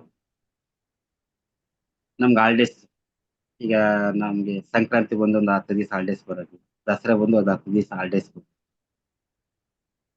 ಈ ತರ ಮಾಡಿದಾಗ ಅವ್ರು ಏನ್ ಮಾಡ್ತಾ ಇದ್ರು, ಸುಮಾರು ಒಂದು 50,000 60,000 ಪಾಂಪ್ಲೆಟ್ಸ್ ನ ರೆಡಿ ಮಾಡಿ ನಾವು ಮತ್ತೆ ಮೇಡಮ್, ಸಾರ್ ಮಕ್ಕಳು, ಚಿಕ್ಕ ಮಕ್ಕಳು ಇಂದ್ರಾಣಿ ಅವರು ಎಲ್ಲರೂ ಒಂದು ಗ್ರೂಪ್ ಸಮೂಹದಲ್ಲಿ ಪ್ರತಿಯೊಂದು ಹಳ್ಳಿಗೆ ಹೋಗಿ ನಾವು ಪಾಂಪ್ಲೆಟ್ ಕೊಡೋದು, ಅಲ್ಲಿ ಕುತ್ಕೊಂಡವ್ರಿಗೆ ಎಲ್ಲರೂ ಧ್ಯಾನದ ಬಗ್ಗೆ ಎಕ್ಸ್ಪ್ಲೈನ್ ಮಾಡೋದು. ಯಾಕಂದ್ರೆ ಅವಾಗ ಈ ತರ ಡಿಜಿಟಲ್ ಇಲ್ಲ. ಸೊ ಒಂದು ಪಾಂಪ್ಲೆಟೇ ಒಂದು ಇಂಪಾರ್ಟೆಂಟ್ ಆಗಿ, ಸೊ ಆ ಪಾಂಪ್ಲೆಟ್ ನ ಅವಾಗ ಈ ತರ ಕಲರ್ ಏನಿಲ್ಲ, ಒಂದು ಬ್ಲಾಕ್ ಅಂಡ್ ವೈಟ್ ಸಿಗೋದು, ಅದು ಗ್ರೇಟ್ ಒಬ್ಬ ಬ್ಲಾಕ್ ಅಂಡ್ ವೈಟ್ ಪಾಂಪ್ಲೆಟ್ ಅನ್ನು. ಸೊ ಇದನ್ನ ಒಂದು 50-60 ಸಾವಿರ ತಗೊಂಡು ನಾವು ಆ 10 ದಿವಸ ರಜೆ ಬಂದ್ರೆ ಎಲ್ಲರೂ ಪ್ರತಿಯೊಬ್ರು ಆಟ ಆಡ್ಕೊಳ್ಳಿಕ್ಕೆ ಅದಕ್ಕೆ ಹೋಗ್ತಾ ಇದ್ರು. ಬಟ್ ನಮ್ಗೆ ನಮ್ ಕಾನ್ಸಂಟ್ರೇಷನ್ ಎಲ್ಲ ರಜೆ ಬಂದ್ರೆ ಅಲ್ಲಿ ಹೋಗ್ಬೇಕು ಅಷ್ಟೇ ಉಳ್ಕೊಂಡು. ಅವರು ನಮ್ಮ ನೋಡ್ಬಿಟ್ಟು ಒಂದು ವೆಹಿಕಲ್ ನ ರೆಡಿ ಮಾಡಿಬಿಟ್ಟು ಪ್ರಚಾರಕ್ಕೆ ಸುತ್ತಮುತ್ತ ಸುಮಾರು ಅಂದ್ರೆ ಏನು, ಒಂದು ಬಳ್ಳಾರಿ ಡಿಸ್ಟಿಕ್ ಆಗಿರ್ಬೋದು, ಒಂದು ಉರುಕೊಂಡ ತಾಲೂಕು ಆಗಿರ್ಬೋದು, ರಾಯದುರ್ಗ ಆಗಿರ್ಬೋದು, ಗುಂಟ್ಕಲ್ ಆಗಿರ್ಬೋದು, ಎಲ್ಲ ಕಡೆ ಪ್ರತಿಯೊಂದು ಹಳ್ಳಿಗೂ ನಾವು ಪಾಂಪ್ಲೆಟ್ ಹಂಚ್ಕೊಂಡ್ ಬರ್ತೀವಿ. ಸೊ ಈ ತರ ನಮ್ಗೆ ಧ್ಯಾನ ಪ್ರಚಾರವನ್ನ ಕಲಿಸಿದ್ದು ವೆಂಕಟೇಶ್ ಸರ್. ಸೊ ಧ್ಯಾನ ಪ್ರಚಾರವನ್ನ ಎಲ್ಲ ಧ್ಯಾನ ಪ್ರತಿಯೊಂದು ಸ್ಕೂಲ್ ಆಗಿರ್ಬೋದು, ಸ್ಕೂಲಲ್ಲಿ ಅವಕಾಶ ಸಿಕ್ಕಿದಾಗ ಅವ್ರಿಗೆ ಮಕ್ಕಳಿಗೆ ಹೇಳ್ಕೊಡೋದು, ಮತ್ತೆ ಆಫೀಸ್ ಹೋಗೋದು ಅವ್ರಿಗೆ ಹೇಳ್ಕೊಡೋದು, ಆ ತರ ನಿರಂತರ ಪ್ರಚಾರ ಅನ್ನೋದು ನಮ್ಗೆ ಹಾಲಿಡೇ ಬಂದ್ರೆ. ನನ್ಗೊಬ್ಬ ಫ್ರೆಂಡ್ ಇದೆ, ನಾವು US ಅಲ್ಲಿ ಇದೆ, ಕಲ್ಯಾಣ್ ಅಂತ ಹೇಳಿ, ಇನ್ನೊಬ್ನು ಅಲ್ಲೇ ರಾಯದುರ್ಗ ರಘು ಅಂತ ಹೇಳಿ, ಇನ್ನೊಬ್ನು ನವೀನ್ ಅಂತ ಹೇಳಿ. ಇವರೆಲ್ಲರೂ ನಾವು ಒಂದು 4 ಜನನು ಒಂದು ಟೀಮ್, ಇನ್ನೊಬ್ಬ ಶ್ರೀನಾಥ್ ಬೆಂಗಳೂರಲ್ಲಿ ಇದೆ, ಈ ಒಂದು 5 ಜನ ಟೀಮು ನಾವು ರಜೆ ಬಂದ್ರೆ ಅಲ್ಲಿ ಹೋಗ್ಬಿಡೋದು ಅಷ್ಟೇ. ಸೊ ಈ ತರ ಧ್ಯಾನ ಪ್ರಚಾರವನ್ನ ನಾವು ವೆಂಕಟೇಶ್ ಸರ್ ಎಲ್ಲ ಪ್ರತಿಯೊಂದು ಊರನ್ನ ಪರಿಚಯ ಮಾಡಿಸಿದ್ವಿ. ಸೊ ನಮ್ಗೆ ಧ್ಯಾನದ ಬಗ್ಗೆ ಯಾವ ತರ ಹೇಳ್ಬೇಕು, ನೆಕ್ಸ್ಟ್ ಫರ್ದರ್ ಅನುಭವ ಬಂದ್ರೆ ಯಾವ ತರ ಹೇಳ್ಬೇಕು ಅಂತ ಅವತ್ತಿಗೆ ಅವರು ಆ ಧ್ಯಾನದ ಬುಕ್ಸ್ ಒಂದು ರ್ಯಾಕ್ನೇ ಸುಮಾರು ಒಂದು 3,000 ಬುಕ್ಸ್ ನ ರ್ಯಾಕ್ ರೆಡಿ ಮಾಡಿ. ಕೆಲವು ನಮ್ಗೆ ಅವಾಗ ಇಂಗ್ಲಿಷ್ ನಾಲೆಡ್ಜ್ ಸ್ವಲ್ಪ ನಾಲೆಡ್ಜ್ ಕಮ್ಮಿ, ಸಾರ್ ಎಕ್ಸ್ಪ್ಲೈನ್ ಮಾಡೋರು, ಸರ್ ಈ ತರ ನಮ್ಗೆ ಇಂಗ್ಲಿಷ್ ಕೆಲವು ಬುಕ್ಸ್ ಇದಾವೆ ಓದಕ್ ಆಗ್ತಾ ಇಲ್ಲ ನಮ್ಗೆ, ಅದು ಎಕ್ಸ್ಪ್ಲೈನ್ ಮಾಡಿದ್ರೆ ಮಾಡ್ತಾ ಇದ್ರು. ಜೊತೆಗೆ ಪತ್ರಿ ಸಾರನ್ನು ಬರ್ತಾ ಇದ್ರು, ನೈಟ್ ಅಲ್ಲಿ ಸ್ಟೇ ಆಗ್ತಾ ಇದ್ರು ಊರುಕೊಂಡದಲ್ಲಿ. ಅವ್ರ ಹತ್ರನೂ ಸಾಕಷ್ಟು ಕ್ವಶನ್ಸ್, ಈ ಧ್ಯಾನದ ಬಗ್ಗೆ, ಧ್ಯಾನ ಪ್ರಚಾರ ಬಗ್ಗೆ ಅನ್ನೋ ಕ್ವಶನ್ಸ್ ಎಲ್ಲ ನಾವು ಆಗ್ತಾ ಇಡೀ ಒಂದು ಸುಮಾರು ಅಪ್ ಟು 97 ಇಂದ 2006ವರೆಗೂ ನಾವು ಪ್ರಚಾರ ಮಾಡ್ಕೊಂಡೇ ಬಂದ್ವಿ. ಜೊತೆಗೆ ಆತರ 3 ವರ್ಷ ನಾವು ಪ್ರಚಾರ ಮಾಡ್ತಾ ಮಾಡ್ತಾ ಎಲ್ಲ ಕಡೆ ಸ್ಪ್ರೆಡ್ ಆಗೋದಾಗಿತ್ತು, ಎಲ್ಲ ಕಡೆ ಧ್ಯಾನ ಪ್ರಚಾರ ಆಗೋದು. ಅವಾಗೆಲ್ಲ ಆ ಒಂದು ಶಾಖಾ ರ್ಯಾಲಿ ಅಂತದ್ದು ಏನು ಇರ್ಲಿಲ್ಲ, ಜಸ್ಟ್ ಒಂದು ಧ್ಯಾನದ ಪ್ರೋಗ್ರಾಮ್ ಬೆಳಿಗ್ಗೆ ಇಟ್ರೆ ಸಾಯಂಕಾಲವರೆಗೂ ಅದೇ ಪ್ರೋಗ್ರಾಮ್ ಇರ್ತಿತ್ತು. ಮಧ್ಯಾಹ್ನ ಒಂದು ಊಟಕ್ಕೆ ಅಂದ್ರೆ ಒಂದು ಅದ್ಭುತವಾದ ಕಾರ್ಯಕ್ರಮಗಳೆಲ್ಲ ನಡೀತಾ ಇತ್ತು. ಸೊ ಈ ತರ ಸ್ಕೂಲ್ಸ್ ಚಿಕ್ಕ ಮಕ್ಕಳಿಗೆ ಎಷ್ಟೋ ಜನ ಅವಾಗ ಧ್ಯಾನ ಹೇಳ್ಕೊಟ್ಟಿದ್ಕೆ ಎಷ್ಟೋ ಜನ ಆ ಜ್ಞಾಪಕ ಶಕ್ತಿ ಅನ್ನೋದನ್ನ ಅರ್ಥ ಮಾಡ್ಕೊಂಡು ಎಷ್ಟೋ ಜನ ಅವತ್ತು ಮಾಸ್ಟರ್ಸ್ ಆಗಿ ಇವತ್ತು ಎಲ್ಲ ಕಡೆ ಸ್ಪ್ರೆಡ್ ಮಾಡ್ತಾರೆ. ಸೊ ಇದು ಈ ಧ್ಯಾನ ಪ್ರಚಾರನ ನಮ್ಗೆ ಹೇಳ್ಕೊಟ್ಟಿದ್ದು ಬ್ರಹ್ಮರ್ಷಿ ವೆಂಕಟೇಶ್ ಸರ್. ಓಕೆ ತದನಂತರ ಸರ್. ಹಾ ಹೇಳಿ ಸರ್, ಹೇಳಿ. ತದನಂತರ ಆ ನಮ್ಗೆ ಇದು ಟ್ರೆಕ್ಕಿಂಗ್ ಅನ್ನೋದು ಒಂದು ಹುಚ್ಚಾಟ ಇತ್ತು. ಯಾಕಂದ್ರೆ ನಾವು ಹಳ್ಳಿಯಲ್ಲಿ ಬೆಳೆದಿದ್ವಲ್ಲ, ಬೆಟ್ಟ ಗುಟ್ಟ ಹತ್ತೋದು ತುಂಬಾ ಇಂಟ್ರೆಸ್ಟ್. ಇದನ್ನ ಏನ್ ಮಾಡ್ತಾ ಇದ್ದೆ ಟ್ರೆಕ್ಕಿಂಗ್ಗೆ ಹೊಸ ಪ್ಲೇಸ್ಗೆ ಹೋಗ್ಬೇಕು ಅನ್ನೋದು ಪತ್ರಿ ಸಾರು ಇನ್ಕ್ಲೂಸ್ ಮಾಡಿದ್ರು. ತಿರುಪತಿ ಟ್ರೆಕ್ಕಿಂಗ್ ಅಂತ ಹೇಳ್ಬಿಟ್ಟು ನಾವೆಲ್ಲ ತಿರುಪತಿಗೆ ಹೋಗ್ತಾ ಇರ್ತೀವಿ. ಬಟ್ ತಿರುಪತಿಕ್ಕಿಂತ ತಿರುಪತಿ ಫಾರೆಸ್ಟ್ ಅಲ್ಲಿ ಅದ್ಭುತವಾದ ಎನರ್ಜಿ ಪ್ಲೇಸಸ್ ಇದೆ. 108 ತೀರ್ಥಗಳಿವೆ ತಿರುಪತಿ. ನಮ್ಮ ಬ್ರಹ್ಮರ್ಷಿ ಸುಭಾಷ್ ಪತ್ರಿಜಿ ಅವರ ಮೂಲಕ ಇವತ್ತಿಗೆ ಯಾರಿಗೂ ಆ ಚಾನ್ಸ್ ಇಲ್ಲ, ನಿಮ್ಗೂ ಆ ಚಾನ್ಸ್ ಇಲ್ಲ. ಬ್ಲಾಕ್ ಮಾಡಿಬಿಟ್ಟಿದ್ದಾರೆ, ಫಾರೆಸ್ಟ್ ಹೋಗೋದು ಅಲೋ ಮಾಡ್ತಾ ಇಲ್ಲ. ಏನೋ ಈಗ ಪರ್ಮಿಷನ್ ಕೊಟ್ಟು ಒಂದ್ 2-3 ಪ್ಲೇಸ್ ಕೊಡ್ತಾರೆ ಅಷ್ಟೇ ಹೊರತು, ಬಟ್ ಅವ್ರ ಮೂಲಕ 108 ತೀರ್ಥಗಳನ್ನ ನೋಡಿ ತಿರುಪತಿ ಒಂದು ಟ್ರೆಕ್ಕಿಂಗ್ ಮೂಲಕ ಸುಮಾರು ಒಂದು 20 ಟ್ರೆಕ್ಕಿಂಗ್ ಮಾಡಿದ್ವಿ ಅವ್ರ ಜೊತೆ. ತಿರುಪತಿ ಆಗಿರ್ಬೋದು, ಜೊತೆಗೆ ಶ್ರೀಶೈಲಂ ಫಾರೆಸ್ಟ್ ಆಗಿ ಅಕ್ಕಮಹಾದೇವಿ ಗುಹೆ ಆಗಿರ್ಬೋದು, ಈ ತರ ಒಂದು ಪತ್ರಿಜಿ ಮೂಲಕ ನಾವು ನೋಡಿದ್ದಾಗಿ. ಎಸ್, ಈ ಪ್ರಚಾರ ಮಾಡ್ಕೊಂಡೇ ನಾವು ಮಾಡ್ತಾ ಇದ್ದೀವಿ. Yes madam. ಹಾಗಾದ್ರೆ ಧ್ಯಾನ ಪ್ರಚಾರ ಮಾಡ್ತಾ ಹೋದ್ರಿ ಸರ್ ವೆಂಕಟೇಶ್ ಸರ್ ಒಂದು ಮುಂದಾಳತ್ವದಲ್ಲಿ. ಚಿಕ್ಕವರಿರುವಾಗಲಿಂದ ಕಾಲೇಜ್ ಡೇಸ್ ಇಂದ ಪ್ರಾರಂಭ ಮಾಡಿದ್ರಿ. ಹಾಗಾದ್ರೆ ಈ ಧ್ಯಾನ ಪ್ರಚಾರದಿಂದ ನಿಮ್ಗೆ ಆಗಿರ್ತಕ್ಕಂಥ ವಿಶೇಷ ಅನುಭವಗಳು ಏನಾದ್ರೂ ಇದ್ರೆ ಹಂಚ್ಕೊಳ್ಳಿ ಸರ್. ಧ್ಯಾನ ಪ್ರಚಾರ ಮಾಡುವಾಗ ನಿಮ್ಗೆ ಯಾವ ರೀತಿ ಅನುಭವ ಆಗುತ್ತೆ ಅಂತ ಹೇಳಿ, ಆಯ್ತು ಅಂತ. ಈ ಧ್ಯಾನ ಪ್ರಚಾರ ಮಾಡಿದಾಗ ನಮಗೆ ಪತ್ರಿಜಿ ಅವರು ಅಂದ್ರೆ ಕಂಫರ್ಟ್ ಝೋನ್ ಅನ್ನೋದು ಏನಿತ್ತು ಅದನ್ನ ಕಂಪ್ಲೀಟ್ ಆಗಿ ನಮ್ಗೆ ಗೊತ್ತಾಯ್ತು. ಯಾಕಂದ್ರೆ ಮೊದಲೆಲ್ಲ ನಾವೆಲ್ಲಾನ ಒಂದು ಹೋಗ್ಬೇಕಂದ್ರೆ ಒಂದು ಕಂಫರ್ಟ್ ಝೋನ್ ಇಟ್ಕೊಳ್ತಾ ಇದ್ವಿ, ಒಂಥರ ಸ್ಪೆಸಿಫಿಕ್ ಆಗಿ ಇದಿರ್ಬೇಕು ಅಂತ. ಬಟ್ ಅದೆಲ್ಲಿ ನಮ್ಗೆ ಸಿಗ್ತಾ ಇರ್ಲಿಲ್ಲ. ಅಂದ್ರೆ ಏನ್ ಸಿಗುತ್ತೋ ಏನಿರುತ್ತೋ ಅದ್ರಲ್ಲಿ ಅಡ್ಜಸ್ಟ್ ಆಗ್ಬೇಕು ಅನ್ನೋದೊಂದು ಫಸ್ಟ್ ಕಲ್ತು ಧ್ಯಾನ ಪ್ರಚಾರ. ಕೆಲವು ಊರಲ್ಲಿ ಒಂದು ಮನೆಯಲ್ಲಿ ಅದ್ಭುತವಾದ ಊಟ ಸಿಗ್ತಾ ಇತ್ತು, ಕೆಲವು ಊರಲ್ಲಿ ಬರೋ ಒಂದು ಗ್ಲಾಸ್ ನೀರ್ ಸಿಗ್ತಾ ಇತ್ತು. ಅಂದ್ರೆ ಏನ್ ಇಲ್ಲ ಅಂದ್ರೂ ಇದ್ರೂ ನಾವು ಪ್ರಚಾರ ಮಾಡ್ಬೇಕು ಅಂತ ಮೊದಲನೇ ತಿಳ್ಕೊಂಡು, ನಂತರ ಪ್ರತಿ ಸಾರು ಪ್ರಚಾರ ಮಾಡುವಾಗ ಅವ್ರ ಜೊತೆಲಿ ನಾನು ಜರ್ನಿ ಮಾಡಿದ್ವಿ 3 years. ಸೊ ಒಂದ್ಸಲಿ ನನಗೆ ನಾವು ಒಂದು ಟ್ರೈನಲ್ಲಿ ಒಬ್ರು ಟಿಕೆಟ್ ಕೊಟ್ಟಿದ್ರು ನಮ್ಮಿಬ್ರಿಗೂ. ಒಂದು ಟ್ರೈನಿಂದ ಒಂದು ಊರಿಗೆ ಹೋಗ್ಬೇಕು.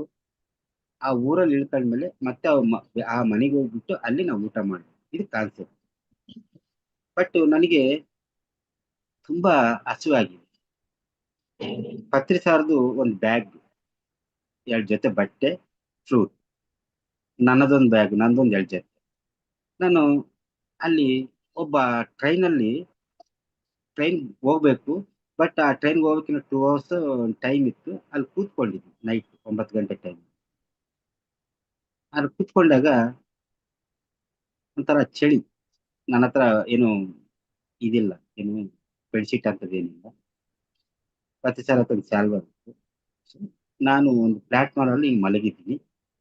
ಅವರು ಎದ್ಬಿಟ್ಟು ಆ ಶಾಲ್ವ ಇರೋದನ್ನ ತಗೊಂಡು ನನ್ಗೆ ಒದಿಸ್ಬಿಟ್ಟು ವಾಕ್ ಮಾಡ್ತಾ ಇದ್ದಾರೆ. ನನ್ಗೆ ಏನಪ್ಪ ಸಡನ್ ಬೆಚ್ಚಗಾಯ್ತು ನನ್ನ ಬಾಡಿ ಅಂತ ನೋಡ್ತೀನಿ. ನನಗೆ ಶಾಲ್ವ ಒದ್ಬಿಟ್ಟು ಪತ್ರಿ ಸಾರು ವಾಕ್ ಮಾಡ್ತಾರೆ. ನನಗೊಂಥರ ಕಣ್ಣಲ್ಲಿ ನೀರ್ ಬಂತು. ಅಂದ್ರೆ ಒಂದು ಸಂತೋಷದ ಏನಪ್ಪ ಇದು ಗುರುಗಳಾದ್ರೆ ಹೀಗಿರ್ತಾರ ಅಂತ. ಅದ್ರ ನಂತರ ನೆಕ್ಸ್ಟ್ ನೆಕ್ಸ್ಟ್ ಡೇ ಇನ್ನ ಟ್ರೈನ್ ಹತ್ರ ಹೋದಾಗ ಹೇಳಿದ್ನಲ್ಲ, ತುಂಬಾ ಹಸಿವಾಗಿತ್ತು. ಯಾರೋ ಒಬ್ಬ ಗುರೂಜಿ ಬಂದು ಆ ಗುರೂಜಿ ಹಂಗೆ ಕಾರ್ನಲ್ಲಿ ಇಳ್ಕೊಂಡು ಹಾಗೆ ಆ ಕಡೆ ಈ ಕಡೆ ಒಂದು 10 ಜನ ಶಿಷ್ಯರುಗಳ ಬಂದು ನಾನು ಈ ಗುರೂಜಿನ ಹಿಡ್ಕೊಂಡಿದ್ದೀನಿ. ಬ್ಯಾಗ್ ನೋಡ್ತೀನಿ, ಬ್ಯಾಗಲ್ಲಿ ಒಂದ್ 2 ರೂಪಾಯಿನೂ ಇಲ್ಲ ಪತ್ತೆ ಸಾರು. ಒಂದು 2 ರೂಪಾಯಿನೂ ಪತ್ತೆ ಸಾರು ಇರ್ಲಿಲ್ಲ. ಫಸ್ಟ್ ಹೊಟ್ಟೆ ಹಸಿವಾಗ್ತಾ ಇದೆ, ಹೆಂಗ್ ಮಾಡೋದು? ನಾನು ಅವ್ರನ್ನ ನೋಡಿ ಅವ್ರನ್ನ ಇಮ್ಯಾಜಿನ್ ಮಾಡ್ಕೊಂಡೆ. ಅವ್ರ ಹತ್ರ ಇದ್ರೆ ನಾನು ಇನ್ನೂ ಚೆನ್ನಾಗಿ ಬೆಳಿತೀನೇನೋ ಅಂದ್ರೆ ಅಂತೇಳಿ. ಏನಪ್ಪ ಇವ್ರ ಹತ್ರ 1 ರೂಪಾಯಿ ಇಲ್ಲ, ಇವ್ರ ಜೊತೆಲಿ ಓಡಾಡ್ತಾ ಇದ್ನಲ್ಲ ಅಂತ ಒಂದು ಇದಾಗ್ಬಿಡ್ತು. ಬಟ್ ಆದ್ರೂ ಆ ರೂಪಾಯಿ ಇಲ್ಲ ಅಂದ್ರೂ ಇವ್ರು ಕರ್ಕೊಂಡು ಹೋಗ್ತಾ ಇದ್ರಲ್ಲ, ಇವ್ರ ಜೊತೆಲಿ ಹೋಗ್ಬೇಕು ಅನ್ನೋದು ಒಂದು ಕುತೂಹಲದಲ್ಲಿ ಒಂದು ಊರಿಗೆ ಹೋದ್ವಿ ನಂದೆಲ್ಲ ಅಂತ ಹೇಳ್ಬಿಟ್ಟು ಅಲ್ಲಿ ಒಬ್ಬ ಮೇಡಮ್ ಹೇಳಿದ್ರು. ಇಳಿದ ತಕ್ಷಣ ಮನೆಗೆ ರೀಚ್ ಆಗಿದ ತಕ್ಷಣ ಅವರು ಏನ್ ಹೇಳಿದ್ರು ಗೊತ್ತಾ? ಫಸ್ಟ್ ಅವ್ನಿಗೆ ಊಟಕ್ಕೆ ಇಕ್ಕು ಅಂತ. ನನಗೆ ಊಟ ಇಕ್ಕಿ ನನಗೆ ಎಲ್ಲ ಊಟ ಹೊಟ್ಟೆ ತುಂಬಾ ತಿಂದ ಮೇಲೆ ಅವರು ಮತ್ತೆ ನೀನ್ ಮಲ್ಕೋ ಹೋಗು ಅಂತ ಹೇಳ್ಬಿಟ್ಟು ಅವ್ರು ಊಟ ಮಾಡಿದ್ರು. ಅಂದ್ರೆ ನಮ್ಮ ಆಲೋಚನೆಯನ್ನು ಅವರು ಅಬ್ಸರ್ವ್ ಮಾಡ್ತಾ ಇದ್ರು. ಸೊ ಇದನ್ನ ನಾನು ಧ್ಯಾನದ ಪ್ರಚಾರದಲ್ಲಿ ಅವರ ಅನುಭವದಲ್ಲಿ ನಾನು ಕಲ್ತ್ಕೊಂಡಿದ್ದೀನಿ. ಹಾಗೆ ಕಂಫರ್ಟ್ ಝೋನ್ ಅಂತ ಹೇಳಿದ್ನಲ್ಲ ಇಷ್ಟಕ್ಕೂ, ಎಲ್ಲಿ ಪ್ರತಿ ಸಾರಿನ ನೋಡಿ ನಾನು ಕಲ್ತ್ಕೊಂಡಿದ್ದು, ಅವ್ರು ಯಾವ ಮನೆಗೆ ಹೋದ್ರು ಅವ್ರು ಏನ್ ಕೊಡ್ತಾರೋ ಅದನ್ನೇ ಸ್ವೀಕಾರ ಮಾಡಿ. ನನ್ಗೆ ಅದೇ ಬೇಕು ಇದೇ ಬೇಕು ಅಂತ ಯಾವತ್ತು ಪ್ರಚಾರದಲ್ಲಿ ಅಷ್ಟೇ ಚೇರ್ ಬೇಕು, ಕುರ್ಚಿ ಬೇಕು, ಈ ತರ ಕುತ್ಕೋಬೇಕು, ಇದೇ ತರ ಕುತ್ಕೋಬೇಕು ಅಂತ ಏನು ಆಸನ ಗೀಸನ ಏನಿಲ್ಲ. ಸಮಯಕ್ಕೆ ಅವ್ರಿಗೆ ಎಲ್ಲಿ ಬೇಕೋ ಅಲ್ಲಿ ಧ್ಯಾನಕ್ಕೆ ಅವಕಾಶ ಸಿಕ್ಕಿದೆ ಧ್ಯಾನ ಮಾಡಿಸ್ಬೇಕು ಅನ್ನೋದೇ ಒಂದು ಇದೇ ಬಿಟ್ಟು ಯಾವತ್ತೂ ಆಗ್ಲಿ ಅವರು ಒಂದು ಕಂಫರ್ಟ್ ಝೋನ್ ಯಾವತ್ತು ಯೋಚನೆ ಮಾಡಿಲ್ಲ. ನಮ್ ಜೊತೆಲೆ ಇರ್ತಾ ಇದ್ರಲ್ವಾ ಗುರುಗಳಂದ್ರೆ. ಈಗ ನಾವೆಲ್ಲ ಎಷ್ಟೋ ಜನ ನೋಡ್ತಾ ಇರ್ತೀವಿ, ಗುರು ಒಂದ್ ಕಡೆ ಇರ್ತಾನೆ, ಬೇರೆಯವ್ರು ಎಲ್ಲ ಬಟ್ ಅವ್ರು ನಮ್ ಜೊತೆಲೇನೆ ಬೆಳೀತಾ ಇದ್ರು, ನಮ್ ಜೊತೆಲೇ ಇರ್ತಾ ಇದ್ರು. ಎಲ್ಲಿಗೆ ಹೋದ್ರು ನಾವ್ ಏನ್ ತಿಂತಾ ಇದ್ವಿ ಅವ್ರು ಏನ್ ತಿಂತಾರೆ ನಮ್ಗೆ ಅದನ್ನೇ ಬಡಿಸ್ತಾ ಇದ್ರು. ಅಂದ್ರೆ ಅಷ್ಟು ಕೇರ್ ನೋಡ್ಕೊಂತ ಇದ್ರು ಪ್ರತಿ ಸಲ. ಸೊ ಇವರ ಅನುಭವದಲ್ಲಿ ಆಗಿರ್ಬೋದು, ನಮ್ಗೆ ಆ ಪ್ರಚಾರದಲ್ಲಿ ಆಗಿರ್ಬೋದು, ಒಂದು ಕಂಫರ್ಟ್ ಝೋನ್ ಇಂದ ಹೊರಗಡೆ. ಸೊ ಆ ಕಂಫರ್ಟ್ ಝೋನ್ ಇಟ್ಕೊಂಡಿದ್ರೆ ಇವತ್ತು ನಾವು ಇಷ್ಟೊತ್ತು ಮಾತಾಡಕ್ ಆಗ್ತಾ ಇರ್ಲಿಲ್ಲ, ಜೊತೆಗೆ ನಾವ್ ಈ ತರ ಧ್ಯಾನ ಪ್ರಚಾರ ಮಾಡಕ್ಕೂ ಆಗ್ತಾ ಇದೆ. Okay sir, okay. ನಿಜವಾಗ್ಲೂ ಪತ್ರಿಸರಿಂದ ತಾವು ಕಲ್ತಿರೋದು ಕಂಫರ್ಟ್ ಝೋನ್ ಇಂದ ಹೊರಗ್ ಬಂದು ನಮ್ಮ ಮುಖ್ಯ ಧ್ಯೇಯ ಅಂತಂದ್ರೆ ಧ್ಯಾನ ಪ್ರಚಾರ, ಅದ್ರ ಕಡೆ ಮಾತ್ರ ನಾವು ಗಮನ ಕೊಟ್ರೆ ನಾವು ಮುಂದೋಗ್ಲಿಕ್ಕೆ ಸಾಧ್ಯ ಅಂತ ಅನ್ನೋದನ್ನ ಸರ್ ಇಂದ ಪತ್ರಿ ಸರ್ ಇಂದ ತಾವು ಕಲಿತ್ರಿಂದ ಗೊತ್ತಾಯ್ತು.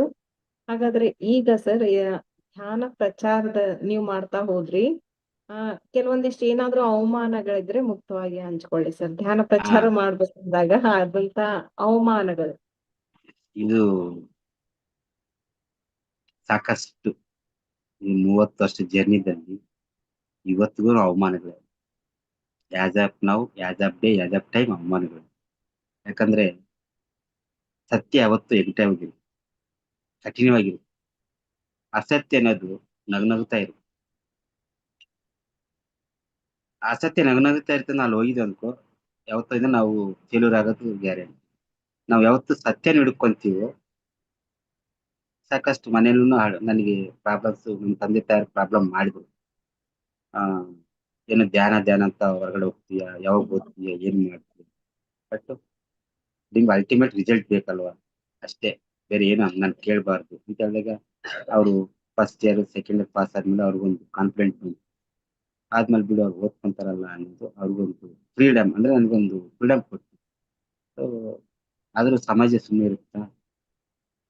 ಪಕ್ಕದವ್ರು ಅಕ್ಕಪಕ್ಕದವ್ರು ಅಂದ್ರೆ ನಾವು ಯಾವತ್ತು ರೆಂಟೆಡ್ ಮೈಂಡ್ಗೆ ಯಾವತ್ತು ಬೆಲೆ ಕೊಟ್ಟು ಅಲ್ಲಿಗೆ ನಾವು ಹೋಗ್ತಾ ಇರ್ತೀವಿ. ಅಕ್ಕಪಕ್ಕದವರು ನಿನ್ ಮಗನೇ ಹಂಗ್ ಬಿಟ್ಟಿದ್ರ, ಅಲ್ಲಿ ತಿರುಗ್ತಾನೆ, ಏನು ಈ ವಯಸ್ಸಲ್ಲಿ ಈ ಯೋಗ ಧ್ಯಾನ ಅನ್ನೋದು ಏನಕ್ಕೆ, ಅವ್ನಿಗೆ ಸನ್ಯಾಸಿ ಆಗ್ತಾನೆ, ಮದುವೆ ಮಾಡ್ರಿ, ಅದು ಮಾಡ್ರಿ, ಅವ್ನಿಗೆ ಮನೆಗೆ ಇಟ್ಕೊಳ್ರಿ, ಈ ತರ ಆ ತಂದೆ ತಾಯಿ ಕೇಳಿದಾಗ ಅವ್ರಿಗೆ ಏನಾಗುತ್ತೆ, ಅವ್ರಿಗೂ ಒಂಥರ ಭಯ ಉಂಟಾಗುತ್ತೆ. ಯಾಕಂದ್ರೆ ಇಷ್ಟು ವರ್ಷ ಬೆಳೆಸಿರೋ ಮಗು ಆತರ ಆಗ್ಬಿಟ್ರೆ ಹೇಗೆ ಅಂತ ಸಾಕಷ್ಟು ಸಲ ನನಗೆ ಪ್ರೆಜರ್ ಮಾಡಿದೆ.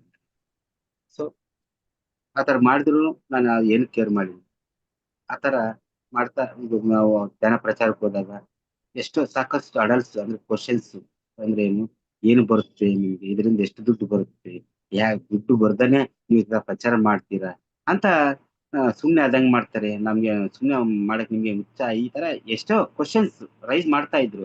ಬಟ್ ಅದನ್ನೆಲ್ಲ ನಾವೇನು ಉಪಯೋಗ ಹಾಕೊಂತಿಲ್ಲ. ಯಾಕಂದ್ರೆ ನಮ್ದು ಹೇಳೋ ಡ್ಯೂಟಿ ನಮ್ದು ಅಷ್ಟೇ.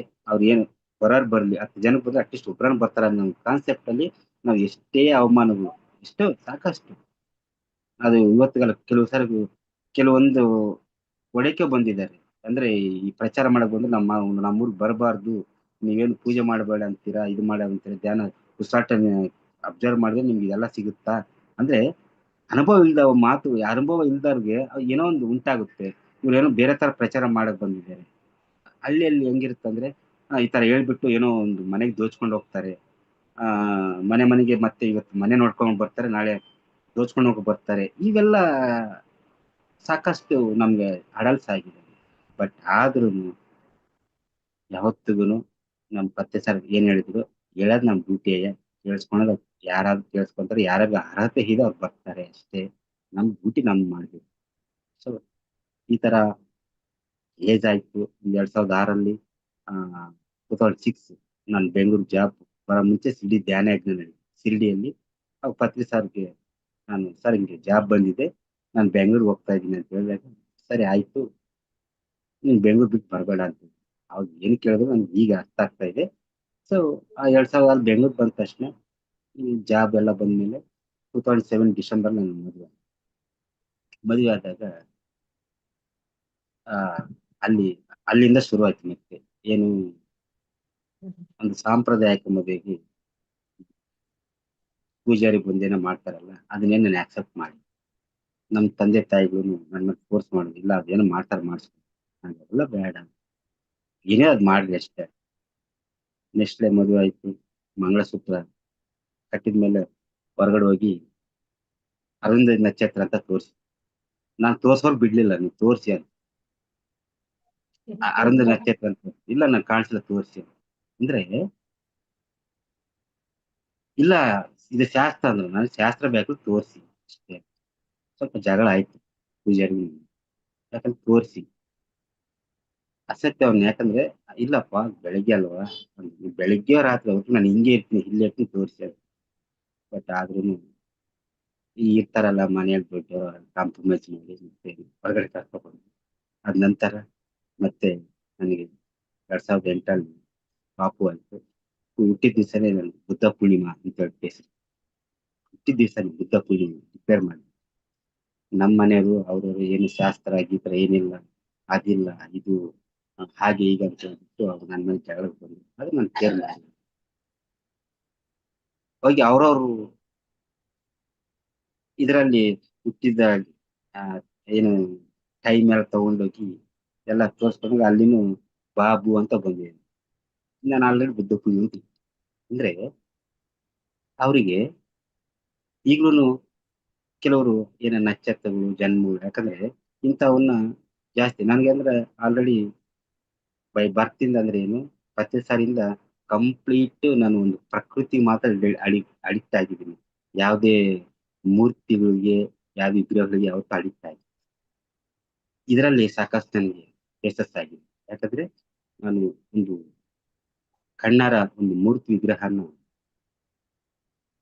ನೋಡಿದಾಗ, ಕೆತ್ತನೆ ಮಾಡಿದಾಗ, ಕೆತ್ತನೆ ಮಾಡೋವರೆಗೂ ಅದ್ಭುತವಾಗಿ ಅವ್ನು ಕೆತ್ತನೆ ಮಾಡಿದೀನಿ. ಕೆತ್ತನೆ ಮಾಡಿ ಎಲ್ಲ ಆದ್ಮೇಲೆ ದೇವಸ್ಥಾನಕ್ಕೆ ಹೋದಲ್ಲ ಅವನ್ನ ಹೊರಗಡೆ ಹಾಕಿದೆ. ಇದೆಲ್ಲ ನೋಡಿದಾಗ ಕೆಲವು ರಿಸರ್ಚ್ ಮಾಡಿದೆ ನಾನು, ಏನಿದು ಅಂತ.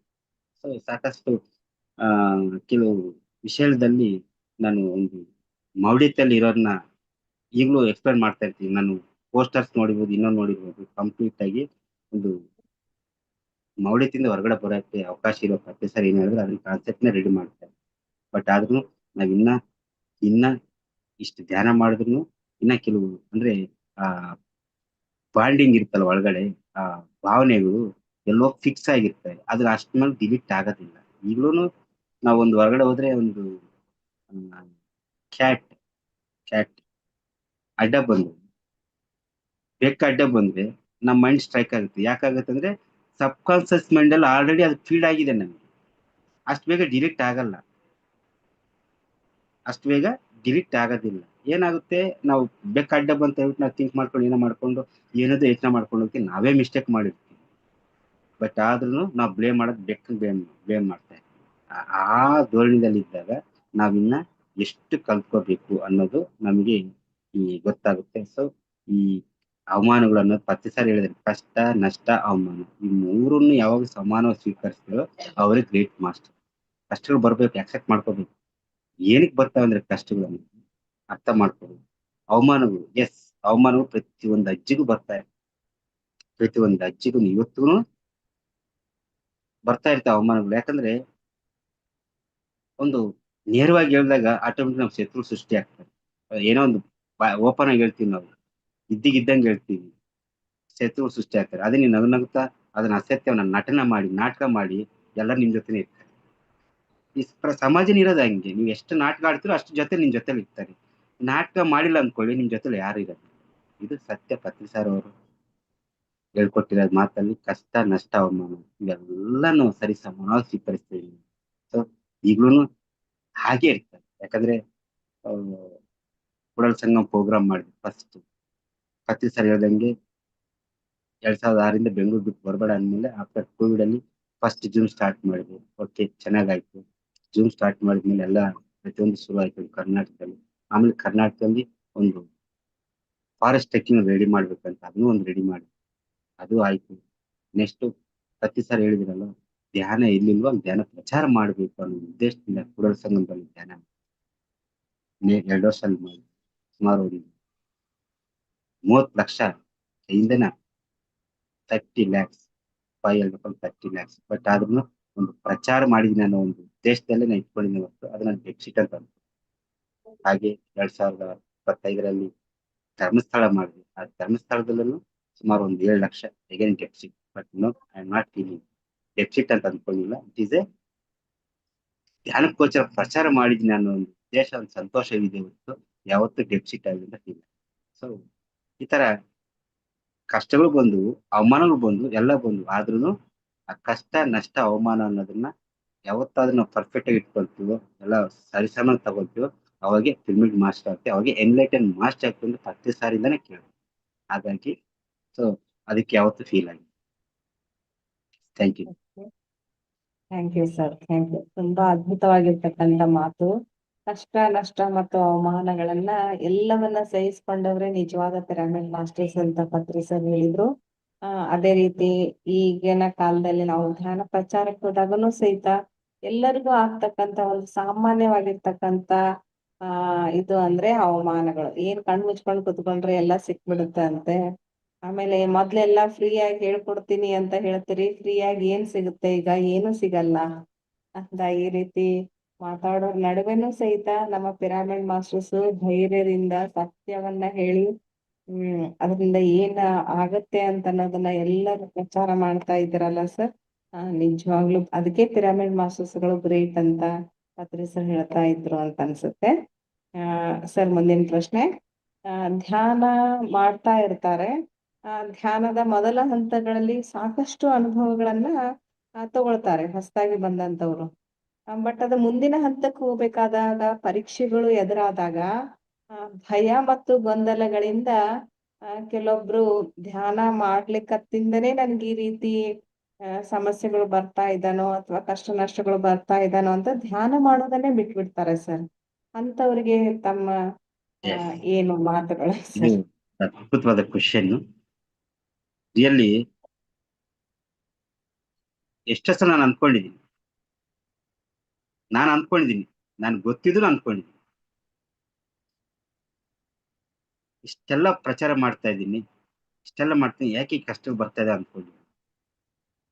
ಸುಮಾರು ಸಲ ನನ್ನ ಕ್ವಶನ್ ನಾನು ಇವತ್ತು ಮಲ್ಕೊಂಡ್ರು ನಾನು ಕ್ವಶನ್ ಹಾಕೊಂತೀನಿ ಆಕ್ಚುಲಿ. ಬಟ್ ಕ್ವಶನ್ ಹಾಕೊಂತೀನಿ, ಆನ್ಸರ್ ಬರತ್ತಲ್ಲಿ ಡಿಸಪರ್ ಆಗಿರುತ್ತೆ. ಸೊ ಇಲ್ಲಿ ಹೇಗಂದ್ರೆ ಮೇಡಮ್, ಫಸ್ಟ್ ಧ್ಯಾನ ಮಾಡ್ತೀನಿ ಹೇಳ್ದಂಗೆ, ಎಸ್ ನನ್ಗೆ ಅನುಭವ ಎಲ್ಲ ಬಂದು ಪತ್ತೆ ಸಾತ್ತಾಗಿ ಹೇಳಿದ್ನಲ್ಲ, ಅನುಭವ ಆತರ ಎಲ್ಲ ಅನುಭವ ಆದ್ವು. ಬಟ್ ಅನುಭವದಿಂದ ನಮಗೆ ನಮ್ಮ ಜ್ಞಾನನೇ ಹೆಚ್ಚಾಗ್ತದೆ. ನಮ್ಮ ಅನುಭವದಿಂದ ಜ್ಞಾನನೇ ಹೆಚ್ಚಾಗ್ಬೇಕು. ನಾವೇನ್ ಮಾಡ್ತೀವಿ ಈಗ, ನನ್ನ ಏಜ್ ಈಗ ಇವತ್ತಿಗೆ 45 ವರ್ಷ. ನಾನು 45 ಏನ್ ಬೇಕೋ ಅದನ್ನ ನಾನು ತಗೊಂಡ್ರೆ ಮಾತ್ರ ಇದ್ ಮಾಡ್ತೀನಿ, ಸರ್ವೇಲ್ ಆಗ್ತೀನಿ. ಅನುಭವ ತಗೊಂಡಿದ್ದೀರಾ? ಎಸ್, ಆಯ್ತು. ನೆಕ್ಸ್ಟ್ ಫರ್ದರ್ ಧ್ಯಾನ ಇವತ್ತು 1 hour ಮಾಡಿದ್ದೀನಿ. ಆ 1 hour ನನಗೆ ಸ್ಟಾರ್ಟಿಂಗ್ ಮಾಡಿದಾಗ, ಅವಾಗ ಮಾಡೋ ಟೈಮಲ್ಲಿ 1 hour ಸುಮಾರು ಅಂದ್ರೆ ಒಂದು 20 30 ನಿಮಿಷ ನನಗೆ ಡೆಪ್ತ್ ಸಿಗ್ತಾ ಇತ್ತು. ಈಗ ಅದೇ 1 ಅವರ್ ಧ್ಯಾನ ಮಾಡಿದ್ರೆ 2 ನಿಮಿಷ ಡೆಪ್ ಸಿಗ್ತಾ ಇದೆ. 2 ನಿಮಿಷ ಡೆಪ್ ಸಿಗ್ತಾ ಇದೆ ಅಂದ್ರೆ ಶೂನ್ಯ ಸ್ಥಿತಿ ಸಿಗ್ತಾ ಇದೆ. ನಾವ್ ಅಂತ ಇದೀವಿ, ಅಯ್ಯೋ ಇನ್ನ 2 ಅವರ್ ಧ್ಯಾನ ಮಾಡಿದ್ವಿ, ಅದಕ್ಕಿಂತ ಹೆಚ್ಚಾಗಿದ್ದು ಗಂಟೆ ಗಂಟೆ ಧ್ಯಾನ ಮಾಡ್ತಿದೆ ಅಂತ. ಬಟ್ ಎಷ್ಟು ಯೋಚನೆ ಕಮ್ಮಿ ಆಗ್ತಾ ಇದೆ ಅಂತ ಯೋಚನೆ ಮಾಡ್ತೇವೆ. ಎಷ್ಟು ನಮ್ಮಲ್ಲಿ ಯೋಚನೆ ಕಮ್ಮಿ ಆಗ್ತಾ ಇದೆ. ಈಗ ನಾನು ಸ್ಟಾರ್ಟಿಂಗ್ ಮಾಡಿದಾಗ 20 ನಿಮಿಷ ಸಿಗೋದು ಈಗ ನನ್ಗೆ 2 ನಿಮಿಷ ಸಿಗ್ತಾ ಇದೆ. ಅಂದ್ರೆ ನನ್ನ ಆಲೋಚನೆ ಪರಿಧಿ ಎಷ್ಟಾಯ್ತು, ನನ್ನ ಯೋಚನೆ ಎಷ್ಟಾದ್ರು ಇಲ್ಲಿ ಮೈಂಡ್ ಅಲ್ಲಿ. ಸೊ ಆ ಧ್ಯಾನ, ಅಂತ ಧ್ಯಾನ ನಾವು ಯಾವಾಗಾದ್ರೂ ಮಾಡ್ತೀವೋ ಅಲ್ಲಿ ನಮ್ ಪರ್ಫೆಕ್ಷನ್ ಸಿಗುತ್ತೆ. ಈಗ ನಾನು 2 ಅವರ್ಸ್ ಧ್ಯಾನ ಮಾಡಿದ್ವಿ, 2 ನಿಮಿಷ ಮಾತ್ರ ಡೆಪ್ ಸಿಗಿದೆ, ವಾಟ್ ಈಸ್ ಯೂಸ್? ಆ 2 ನಿಮಿಷ ಎಷ್ಟು ಸಿಗುತ್ತೋ ಅಷ್ಟೊತ್ತು ಧ್ಯಾನ 2 ಅವರ್ ಮಾಡಿದಾಗ ಅಲ್ಲಿ ನಮ್ಗೆ ಪರ್ಫೆಕ್ಷನ್ ಸಿಗುತ್ತೆ. ಸೊ ಕೆಲವ್ರಿಗೆ ಇದೆ, ನೀವ್ ಹೇಳಿದ್ರಲ್ಲ ಮೇಡಮ್, ಪ್ರಾಬ್ಲಮ್ಸ್ ಬರ್ತಾವನ್ನೋದು. ಯಾಕಂದ್ರೆ ಎಸ್, ಪ್ರಾಬ್ಲಮ್ಸ್ ಬರ್ತವೆ. ಯಾಕಂದ್ರೆ ಯಾರಿಗೆ ಆಗ್ಲಿ ಎಂತ ಪ್ರಾಬ್ಲಮ್ ಬಂದ್ರು ಏನೇ ಬಂದ್ರು ಅವ್ರಿಗೆ ಆ ಶಕ್ತಿ ಇರುತ್ತೆ ಅವ್ರಿಗೆ ಕ್ಲಿಯರ್ ಮಾಡೋದಕ್ಕೆ. ಸೊ ಅದನ್ನ ಅರ್ಥ ಮಾಡ್ಕೊಳೋದಿಲ್ಲ. ಯಾಕಂದ್ರೆ ಕಷ್ಟ ಬಂದ ತಕ್ಷಣ ಬೇರೆಯವ್ರು ನೀವು ಧ್ಯಾನ ಮಾಡಿದ್ಕೆ ಹಿಂಗಾಗಿತ್ತು, ಧ್ಯಾನ ಪ್ರಚಾರ ಮಾಡಿದ್ಕೆ ಹಿಂಗಾಗಿದ್ದು ಅಂತ ಹೇಳ್ಬಿಟ್ಟು ನಮ್ನ ಇದು ಮಾಡ್ತಿರ್ತಾರಲ್ಲ, ಆ ಮೈಂಡ್ಗೆ ನಾವು ಮತ್ತೆ ಇದಾಗ್ಬಿಡ್ತೀವಿ. ಆ ಮೈಂಡ್ಗೆ ಮತ್ತೆ ಲೋನ್ಲೆಸ್ ಆಗ್ಬಿಟ್ಟು, ಹೌದಲ್ಲ ನಾನು ಧ್ಯಾನಕ್ಕೆ ಮುಂಚೆ ತುಂಬಾ ಚೆನ್ನಾಗಿದ್ದೆ, ಎಲ್ಲರ ಹತ್ರ ಹೋಗ್ತಾ ಇದ್ದೆ, ಚೆನ್ನಾಗಿದ್ದೆ, ಎಲ್ಲ ಒಡವೆ ಹಣ ಎಲ್ಲ ಇತ್ತು, ಈಗೆಲ್ಲ ನನ್ಗೆ ಏನಿಲ್ಲ ಅಂತ ಹೇಳ್ಬಿಟ್ಟು ನಾವೇ ನೆಗೆಟಿವ್ ಕ್ರಿಯೇಟ್ ಮಾಡ್ಕೊಂತೀವಿ. ಅಂದ್ರೆ ನಮ್ಮ ಭಾವನೆಗಳನ್ನ ಏನ್ ಮಾಡ್ತೀವಿ, ನೆಗೆಟಿವ್ ಕ್ರಿಯೇಟ್ ಮಾಡ್ಕೊಳ್ತೀವಿ. ಆ ನೆಗೆಟಿವ್ ನಮ್ಗೆ ಹಿಂಗಾಗಿದೆ ಅಂತ ಹೇಳ್ಬಿಟ್ಟು ನಾವೇ ಕ್ರಿಯೇಟ್ ಮಾಡ್ಕೊಂಡು ನಾವೇ ಡೆಪ್. ಸೊ ಅವಾಗೂ ಹಾಗೆ ಇದ್ದೀರಾ, ಇವಾಗೂ ಆಗಿದ್ದೀರಾ, ಬದಲಾವಣೆ ಅಂತ ಇರುತ್ತೆ ನಿಮ್ಮಲ್ಲಿ. ಸೊ ಅದನ್ನ ಅರ್ಥ ಮಾಡ್ಕೊಂತ ಇಲ್ಲ, ಇದು ಏನಕ್ಕಾಗಿದೆ ಅನ್ನೋದನ್ನ ಅರ್ಥ ಮಾಡ್ಕೊಂಡಾಗ ನಮ್ ಕ್ವಶನ್ ನಮ್ಮ ಹತ್ರ ಸಿಗುತ್ತೆ, ಆನ್ಸರ್ ನಮ್ಮ ಹತ್ರ ಸಿಗುತ್ತೆ. ಅದನ್ನ ಬಿಟ್ಬಿಟ್ಟು ನಾವ್ ಏನ್ ಮಾಡ್ತೀವಿ ಅಂದ್ರೆ ಕಂಪ್ಲೀಟ್ ಆಗಿ ರೆಂಟೆಡ್ ಮೈಂಡ್ಗೆ ಹೋಗ್ಬಿಡ್ತೀವಿ. ಬೇರೆಯವ್ರು ಹೇಳಿದ್ರು ನೀವು ಧ್ಯಾನ ಮಾಡಿದ್ರಿ, ಅಕ್ಕಪಕ್ಕ ಮೇಡಮ್ ಹೇಳ್ತಾರೆ ನೀವು ಧ್ಯಾನ ಮಾಡಿದ್ರೆ ಅವತ್ತಿಂದ ನೀವು ಹೆಂಗಿದ್ರಿ ಗೊತ್ತಾ, ನನಗೆ ನೋಡಕ್ ಆಗಲ್ಲ ಅಂದ್ಬಿಟ್ಟು ನಾವ್ ಆಗೋಯ್ತು, ನಾಳೆ ನಾನು ಮತ್ತೆ ನಿಮ್ ಜೊತೆನೆ ಬರ್ತೀನಿ, ಧ್ಯಾನ ಬೇಡ ಏನು ಬೇಡ. ಆತರ ದಯವಿಟ್ಟು ಯಾರು ಮಾಡಕ್ ಹೋಗೋದು ಮಾಸ್ಟರ್. ಯಾಕಂದ್ರೆ ನಮ್ಮ ಕ್ಲೆನ್ಸಿಂಗ್ ಅನ್ನೋದಿಲ್ಲ, ನಮ್ಮ ಬಾಡಿ ಪ್ರತಿಯೊಂದು, ಯಾಕಂದ್ರೆ ಈ ಬಾಡಿ ಎಷ್ಟು ಕೋಟಿ ಕೋಟಿ ಕಣಗಳಲ್ಲಿ ಸೃಷ್ಟಿಯಾಗಿದೆ ಈ ಬಾಡಿ. ನಮ್ ಶರೀರದಲ್ಲಿ ಎಷ್ಟು ಶರೀರದಲ್ಲಿ ಒಂದು ಲೇಯರ್ ಹೋಗಿದೆ ಅನ್ಕೊಳ್ಳಿ, ಒಂದು ಚರ್ಮ ಹೋಗಿದೆ ಅನ್ಕೊಳ್ಳಿ, ಅಲ್ಲಿಂದ ಕಣಗಳು ಹೋಗ್ತಾ ಇರ್ತವೆ, ಬಾಡಿ ಸೆಲ್ಸ್ ಅಂತ ಹೋಗ್ತಾ ಇರುತ್ತೆ. ಆ ತರ ಸೃಷ್ಟಿಯಾಗಿರೋ ಸೆಲ್ಸ್ ನ ಪ್ರತಿಯೊಂದು ರಿಕವರ್ ಮಾಡ್ಕೊಂತ ಇರುತ್ತೆ ನಮ್ಮ ಪ್ರತಿಯೊಂದು ಅಂತಲ್ಲಿ. ಇವತ್ತು ನೋಡಿ ಧ್ಯಾನ ಕುತ್ಕೊಂಡಿದ್ರೆ ಹೆಡ್ಡೇಕ್ ಬಂತು, ಒಂದು 10 ನಿಮಿಷ ಧ್ಯಾನ ಮಾಡೋದು ಕ್ಲಿಯರ್ ಆಯ್ತು. ಹೆಂಗಾಯ್ತು? ಧ್ಯಾನಕ್ಕೂ ನಿದ್ದೆಕ್ಕೂ ಸೇಮ್, ನೋ ಡಿಫ್ರೆನ್ಸ್. ನಿದ್ದೆನೂ ಅಷ್ಟೇ, ನಮ್ಗೆ ಯೋಚನೆಗಳ ಶೂನ್ಯ ಆದ್ಮೇಲೆ ನಿದ್ದೆ ಬರುತ್ತೆ. ಧ್ಯಾನ ಅಷ್ಟೇ, ಯೋಚನೆಗಳೆಲ್ಲ ಶೂನ್ಯ ಆದ್ಮೇಲೆ ಧ್ಯಾನ ಆಗುತ್ತೆ. ಇಲ್ಲಿ ಅವೇರ್ನೆಸ್ ಇರುತ್ತೆ ಧ್ಯಾನದಲ್ಲಿ, ಅಲ್ಲಿ ಅವೇರ್ನೆಸ್ ಇರೋದಿಲ್ಲ. ಸಿಂಪಲ್. ನಿದ್ದೆದಲ್ಲಿ ಅವೇರ್ನೆಸ್ ಇರಲ್ಲ, ಒಂದ್ಸಲ ಶೂನ್ಯ ಆಗ್ಬಿಟ್ಟೆ, ಜೀರೋ ಆಗ್ಬಿಟ್ಟು ನಿದ್ದೆ ಬಂದ್ಬಿಡುತ್ತೆ, ಏನೇನೋ ಗೊರಕೆ ಗಿರ್ಕೆ ಏನೋ ಬರ್ತಾ ಇರ್ತವೆ. ಬಟ್ ಧ್ಯಾನದಲ್ಲಿ ಹಂಗಲ್ಲ, ಅದು ಶೂನ್ಯ ಆದ್ಮೇಲೆ ಆಟೋಮೆಟಿಕ್ ನಮ್ಮ ಮೈಂಡ್ ಸೆಲ್ಸ್ ಫಸ್ಟ್ ರಿಸೀವ್ ಮಾಡ್ಕೊಂಡು ಕಂಪ್ಲೀಟ್ ಬಾಡಿ ನರ್ವಸ್ ಸಿಸ್ಟಮ್ ಏನಂತ ಪ್ರತಿಯೊಂದಕ್ಕೂ ಸಿಸ್ಟಮ್ ರೆಡಿ ಮಾಡ್ಕೊಳ್ತಾರೆ. ಆ ರೆಡಿ ಮಾಡ್ಕೊಂಡಾಗ ನಮ್ಮ ಬಾಡಿ ಫಸ್ಟ್ ಪ್ಲೇಸಿಂಗ್ ಆದಾಗ ವಾಟ್ ಈಸ್ ನಮ್ಗೇನು ಧೈರ್ಯ ಅಂದ್ರೆ ಆತ್ಮಸ್ಥೈರ್ಯ ಅನ್ನೋದು ಸಿಗುತ್ತೆ. ಏನಕ್ಕೆ ಈ ತರ ಆಗಿದೆ ಯೋಚನೆ ಬರುತ್ತೆ ನಮ್ಗೆ. ಹೌದು, ಸಪೋಸ್ ನನ್ಗೆ ಒಂದು 10 ಲಕ್ಷ ವೆಬ್ಸೈಟ್ ಏನೋ ಒಂದ್ರಲ್ಲಿ ಕಳ್ಕೊಂಡೆ ನಾನು, ಆ ಕಳ್ಕೊಂಡ ವಿಷಯ ನನ್ಗೆ ಗೊತ್ತಿರುತ್ತೆ. ಬಟ್ ಆದ್ರೂ ಏನ್ ಹಿಂಗಾಯ್ತು ಅಂತ ನಾವು ಯೋಚನೆ ಮಾಡ್ತೀವಿ. ಏನಕ್ಕೆ ಹೋಗಿದೆ ಅಂತ ನಮ್ಗೆ ಗೊತ್ತಿರುತ್ತೆ, ಆಲ್ರೆಡಿ ಆನ್ಸರ್ ನಮ್ಮ ಹತ್ರ ಇರುತ್ತೆ. ಬಟ್ ಆದ್ರೂ ನಾವು ಅದ್ರ ಬಗ್ಗೆ ಥಿಂಕ್ ಮಾಡೋದು, ಅಯ್ಯೋ ಹೋಯ್ತೆ ಅಂತ ಹೇಳ್ಬಿಟ್ಟು. ಅದ್ ಏನಕ್ಕೆ ಹೋಯ್ತು ಅನ್ನೋದು ನಮ್ಗೆ ಕರೆಕ್ಟ್ ಆಲ್ರೆಡಿ ಇರುತ್ತೆ. ಇಲ್ಲ ಒಂದು ಚಿಟ್ ಫಂಡ್ ಕಟ್ಟಿರ್ತೀವಿ, ಅಥವಾ ಎಲ್ಲ ಒಂದು ಡೆಪಾಸಿಟ್, ಏನೋ ಒಂದು ಮನೆಗೆ ಡೆಪಾಸಿಟ್ ಮಾಡ್ಕೊಂಡಿರ್ತೀವಿ. ಸೊ ಅದನ್ನ ನಾವು ಅರ್ಥ ಮಾಡ್ಕೋಬೇಕು, ಎಷ್ಟು ನನ್ನ ಹತ್ರ ಕಟ್ಟಿದ್ನೆ ಅದು ಹೋಗಿದೆ, ರಿಯಲ್ ಆನ್ಸರ್ ಇದೆ. ಅದನ್ನ ಬಿಟ್ಟು ನಾನು ಧ್ಯಾನ ಮಾಡೋದಕ್ಕೆ ಹಿಂಗಾಯ್ತು, ಮತ್ತೆ ಧ್ಯಾನ ಮಾಡಿದ್ರೆ ನಂಗೆ ಆಗ್ತಿರ್ಲಿಲ್ಲೇನು ಅಂತ ಹೇಳ್ಬಿಟ್ಟು ನಾವು ಲೋನ್ಲಿ ಫೀಲ್ ಆಗ್ತೀವಿ. ದಯವಿಟ್ಟು ಆತರ ಇದನ್ನ ಯಾರು ಅಪಾರ್ಥ ಮಾಡ್ಕೋಬೇಡಿ ಧ್ಯಾನಕ್ಕೆ. ಅದಕ್ಕೆ ಧ್ಯಾನಕ್ಕಾಗಿ ಧ್ಯಾನ, ಪ್ರತಿ ಸಾರಿ ಕ್ಲಿಯರ್ ಆಗಿ ಹೇಳಿದ ನೋಡಿ, ಧ್ಯಾನಕ್ಕಾಗಿ ಧ್ಯಾನ, ಧ್ಯಾನಕ್ಕಾಗಿ ಧ್ಯಾನ. ಧ್ಯಾನದ ಲಾಭಗಳು ಅಂದ್ರೆ ಪ್ರಯೋಜನಗಳು, ಅವು ಬೇಕಾದಾಗ ಬರ್ತಾ ಇರ್ತವೆ. ನಾವು ಎಕ್ಸ್ಪೆಕ್ಟ್ ಮಾಡಬಾರ್ದು ಯಾವತ್ತು. ದಯವಿಟ್ಟು ಹೇಳ್ತೀನಿ, ಧ್ಯಾನದಿಂದ ಏನು ಎಕ್ಸ್ಪೆಕ್ಟ್ ಮಾಡಕ್ ಹೋಗ್ಬೇಡಿ. ನನ್ಗೆ ಹಾಗಾಗ್ಬೇಕು, ಹೀಗಾಗ್ಬೇಕು, ಹಿಂಗಾಗ್ಬೇಕು ಅಂತ ದಯವಿಟ್ಟು ಎಕ್ಸ್ಪೆಕ್ಟ್ ಮಾಡಿದ್ರೆ ಅಂದ್ರೆ ನೀ ಜೀರೋನೇ. ಅಲ್ಲೇ ಇರ್ತೀರ. ನೆಕ್ಸ್ಟ್ ಫರ್ದರ್ ಸ್ಟೆಪ್ ಮೂವಕ್ ಆಗೋದಿಲ್ಲ. ದಯವಿಟ್ಟು ಹೇಳ್ತೀನಿ, ಧ್ಯಾನಕ್ಕಾಗಿ ಧ್ಯಾನ. ಅನುಭವ ಬರ್ತಾವೋ ಬರೋದಿಲ್ವೋ ಅದು ಸೆಕೆಂಡ್ರಿ. ಸೊ ಫಸ್ಟ್ ನಾವು ಧ್ಯಾನ ಮಾಡೋದ್ ಕಲಿಬೇಕು. ಅವಾಗ ಈ ಹೇಳಿದ್ರಲ್ಲ ಮೇಡಮ್ ಹೇಳಿದ್ರಲ್ಲ ಅಕ್ಕಪಕ್ಕವರು, ನಮ್ಮ ಬಾಡಿ ಅಂದ್ರೆ ನಮ್ಮ ರೆಂಟೆಡ್ ಮೈಂಡ್ ಏನಾಗುತ್ತೆ, ಓನ್ ಮೈಂಡ್ ಆಗುತ್ತೆ. ಏನ್ ಬೇಕೋ ಕಿವಿ ಅದೇ ಕೇಳಿಸ್ಕೊಳುತ್ತೆ, ಏನ್ ನೋಡ್ಬೇಕೋ ಅದೇ ನೋಡ್ತೈತೆ, ಏನ್ ಮಾತಾಡ್ಬೇಕೋ ಅದೇ ಮಾತಾಡುತ್ತೆ. ಅವಾಗ ಏನಾಗುತ್ತೆ, ಕಂಪ್ಲೀಟ್ ಆಗಿ ನಿಮ್ಗೆ ಗೊತ್ತಾಗುತ್ತೆ. ಇದೀಗ ಕೊಟ್ಟಿದ್ರ ಅನ್ಕೊಳ್ಳಿ, ಇಲ್ಲಿ ಡಿಸ್ಟರ್ಬ್ ಆಗುತ್ತೆ. ಇದೀಗ ನೋಡಿದ್ರ ಅನ್ಕೊಳ್ಳಿ, ಮತ್ತೆ ಇಲ್ಲಿ ಡಿಸ್ಟರ್ಬ್ ಆಗುತ್ತೆ. ಇಲ್ಲಿ ಮಾತಾಡಿದ ಅನ್ಕೊಳ್ಳಿ, ಮತ್ತೆ ಇಲ್ಲಿ ಡಿಸ್ಟರ್ಬ್ ಆಗುತ್ತೆ. ಎಲ್ಲ ಇಲ್ಲಿ ಸ್ಟೋರೇಜ್ ಆಗುತ್ತೆ. ಯಾವಾಗಾದ್ರೂ ಇದನ್ನೆಲ್ಲ ಕ್ಲೋಸ್ ಮಾಡ್ಕೊಂಡ್ರೆ ಇದು ಪರ್ಫೆಕ್ಟ್ ಆಗಿರುತ್ತೆ. ಅವಾಗ ನಮಗೆ ನಮ್ಮ ಮೈಂಡಲ್ಲಿ ನಾವಿರ್ತೀವಿ, ನಮ್ಮ ಯೋಚನೆ ನಮ್ಗೊಂದು ಇರ್ತವೆ. ಆಟೋಮೆಟಿಕ್ ನಾವು ಅದು ಏನ್ ಸಕ್ಸಸ್ ಆಗ್ಬೇಕು, ಏನಿಂದ ಕಳ್ಕೊಂಡಿದ್ವಿ, ಏನ್ ಪಡ್ಕೋಬೇಕು ಅನ್ನೋದು ನಮ್ಗೆ ಗೊತ್ತಾಗುತ್ತೆ. ಇದೇ ಮಾಸ್ಟರ್ಸ್. ಇದಕ್ಕೆ ಬೇರೆ ಆ ಅವ್ರು ಹೇಳಿದ್ರೆ ಇವ್ರು ಹೇಳಿದ್ರೆ ಅಂತ ಹೇಳ್ಬಿಟ್ಟು ನಾವು ಧ್ಯಾನ ಮಾತ್ರ ಬಿಡಕ್ ಹೋಗ್ಬೇಡಿ ದಯವಿಟ್ಟು. ಯಾಕಂದ್ರೆ ಈ ಜನ್ಮದಲ್ಲಿ ನಮ್ಗೆ ಸಿಕ್ಕಿರೋದು ಅದ್ಭುತವಾದ ಪ್ರಾಸೆಸ್ ಇದು, ಈ ಧ್ಯಾನ ಅನ್ನೋದು. ಇದನ್ನ ಬಿಟ್ರೆ ಮತ್ತೆ ನಾವು ನೆಕ್ಸ್ಟ್ ಜನ್ಮ ಇದೆಯಲ್ಲ ಗೊತ್ತಿಲ್ಲ. ಅದ್ ನೆಕ್ಸ್ಟ್ ಬಗ್ಗೆ ಯೋಚನೆ ಮಾಡೋಣ. ಈಗ ಈ ಜನ್ಮದಲ್ಲಿ ನಮ್ಗೆ ಏನ್ ಸಿಕ್ಕಿದೆ ಅದನ್ನ ಇದು ಮಾಡಿ ಅಷ್ಟೇ. ಸೊ ಧ್ಯಾನಕ್ಕಾಗಿ ಧ್ಯಾನ ಮಾಡಿದ್ರೆ ನಾವು ಆರಾಮಾಗಿ. Just thank you. ಓಕೆ, ಧ್ಯಾನಕ್ಕಾಗಿ ಧ್ಯಾನ ಮಾಡ್ರಿ, ಯಾವುದೇ ಪ್ರಯೋಜನಗಳನ್ನ ಎಕ್ಸ್ಪೆಕ್ಟ್ ಮಾಡಬೇಡ್ರಿ. ಜೊತೆಗೆ ಅನುಭವಗಳಾದ್ರೆ ಸಂತೋಷ ಪಡ್ರಿ. ಬಟ್ ಯಾವಾಗ ಅದರಿಂದ ಸಮಸ್ಯೆಗಳು ಬರ್ತಾವೋ ಅದಕ್ಕಾಗಿ ಧ್ಯಾನವನ್ನ ಬಿಡೋ ಅವಶ್ಯಕತೆ ಇರಲ್ಲ ಮಾಸ್ಟರ್ಸ್. ಅದು ಒಂದು ನಾನು ಯಾವುದೇ ಒಂದು ತರಗತಿಯಲ್ಲಿ ವಿದ್ಯಾರ್ಥಿಗಳನ್ನ ತಗೊಂಡಿದ್ದೀನಿ ಅಂತಂದ್ರೆ ನೆಕ್ಸ್ಟ್ ಕ್ಲಾಸಿಗೆ ನಾನು ಪ್ರಮೋಟ್ ಮಾಡ್ಬೇಕಾದ್ರೆ ಮಕ್ಕಳನ್ನ ಒಂದು ಎಕ್ಸಾಮ್ ಇಡ್ತೀನಿ. ಅದೇ ರೀತಿ ಒಂದು ಪರೀಕ್ಷೆ ಬರ್ತಾ ಇದೆ ಅಂತ ನಾವು ಅನ್ಕೊಂಡು ಅದರ ಅನುಭವ ಆ ಪರೀಕ್ಷೆಯಿಂದ ನಾನು ಏನ್ ಕಲಿಬೇಕು ಅಂತನೋ ನಮ್ಗೆ ಗೊತ್ತಿರುತ್ತೆ. ಅದನ್ನ ಕಲಿತು ಮುಂದಿನ ನಾವು ಹಂತಕ್ಕೆ ನಮ್ಗೆ ಹೋಗ್ಲಿಕ್ಕೆ ಸಾಧ್ಯ ಆಗುತ್ತೆ. ಆದ ಕಾರಣದಿಂದ ದಯವಿಟ್ಟು ಯಾರು ಧ್ಯಾನ ಬಿಡೋ ಅವಶ್ಯಕತೆ ಇಲ್ಲ. ಅದು ನಿಮ್ಮ ಆತ್ಮದ ಇನ್ನೊಂದು ಹಂತಕ್ಕೆ ನಮ್ಮನ್ನು ಕೊಂಡೊಯ್ಯಲಿಕ್ಕೆ ಆ ರೀತಿಯ ನಿಮ್ಗೆ ಏನಾದ್ರೂ ಆಗ್ತಾ ಇರ್ಬೋದಂತ ಅದ್ಭುತವಾಗಿರ್ತಕ್ಕಂಥ ಮಾತುಗಳನ್ನ ಪ್ರಕಾಶ್ ಸರ್ ಹೇಳಿದ್ರು. ಧನ್ಯವಾದಗಳು ಸರ್. ಸರ್, ಸಸ್ಯಾಹಾರದಿಂದ ನಿಮ್ಮಲ್ಲಿ ಆದಂತ ಬದಲಾವಣೆಗಳೇನು? ಸೊ ಹುಟ್ಟಿದಾಗಲಿಂದ ಮಾಂಸಾಹಾರಿಗಳೇ. ಬಟ್ ಆದ್ರೂ ನೆನಪಿಲ್ಲ ತಿಂದಿರಿ. ಯಾಕಂದ್ರೆ ನಮ್ಮ ತಂದೆ ತಾಯಿಗಳು ಒಬ್ಬ ಡಿವೋಟೀಸ್, ರಾಧಾಸ್ವಾಮಿ ಡಿವೋಟೀಸ್ ಅಂತ, ಅವ್ರು ನಾನ್ ವೆಜ್ ತಿನ್ನೋದಿಲ್ಲ. ಈವನ್ ನಾವು ನಮ್ಮನ್ನು ಹತ್ರಕ್ಕೆ ಪಕ್ಕದಲ್ಲಿ ಅವ್ರ ತಟ್ಟೆಯಲ್ಲಿ ಪ್ಲೇಟಲ್ಲಿ ಇಟ್ಕೊಂತಾರಲ್ಲ ಅದನ್ನು ನಮ್ಗೆ ತಿನ್ಗೊಡಿಸ್ತಾ ಇರ್ಲಿಲ್ಲ. ಏನೋ ಚಿಕ್ಕ ಕೂಡ ತಿನ್ನೋದು ನನ್ಗೆ ಅಷ್ಟು ನೆನಪಿಲ್ಲ ಬಾ ಚಿಕ್ಕ ವಯಸ್ಸಲ್ಲಿ. ಬಟ್ ಒಂದು ಸುಮಾರು ಯಾವಾಗ ಪೀಸ್ ಜಾಯ್ನ್ ಆದಾಗ ಬಿಫೋರ್ ಧ್ಯಾನಕ್ಕೆ ಒಂದು ಆಫ್ಟರ್ ಮೆಡಿಟೇಷನ್ ಅಲ್ಲಿ 10 ಸಲ ಪರಿಚಯ ಆದಾಗ ಒಂದು 2-3 ಸಲ ತಿಂದಿರೋದು ನೆನಪು. ಅಂದ್ರೆ ಏನು ಇದು ಸಸ್ಯಾಹಾರಕ್ಕೆ ಬಂದಾಗ ಓಕೆ ಸರ್. ನಮ್ಮಲ್ಲಿ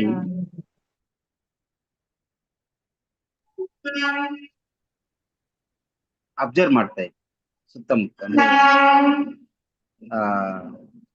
ನಾನ್ ವೆಜ್ ತಿಂದಿರೋರು ಹೇಗಿರ್ತಾರೆ, ನಾನ್ ವೆಜ್ ತಿಂದಿರೋರು ಹೇಗಿರ್ತಾರೆ.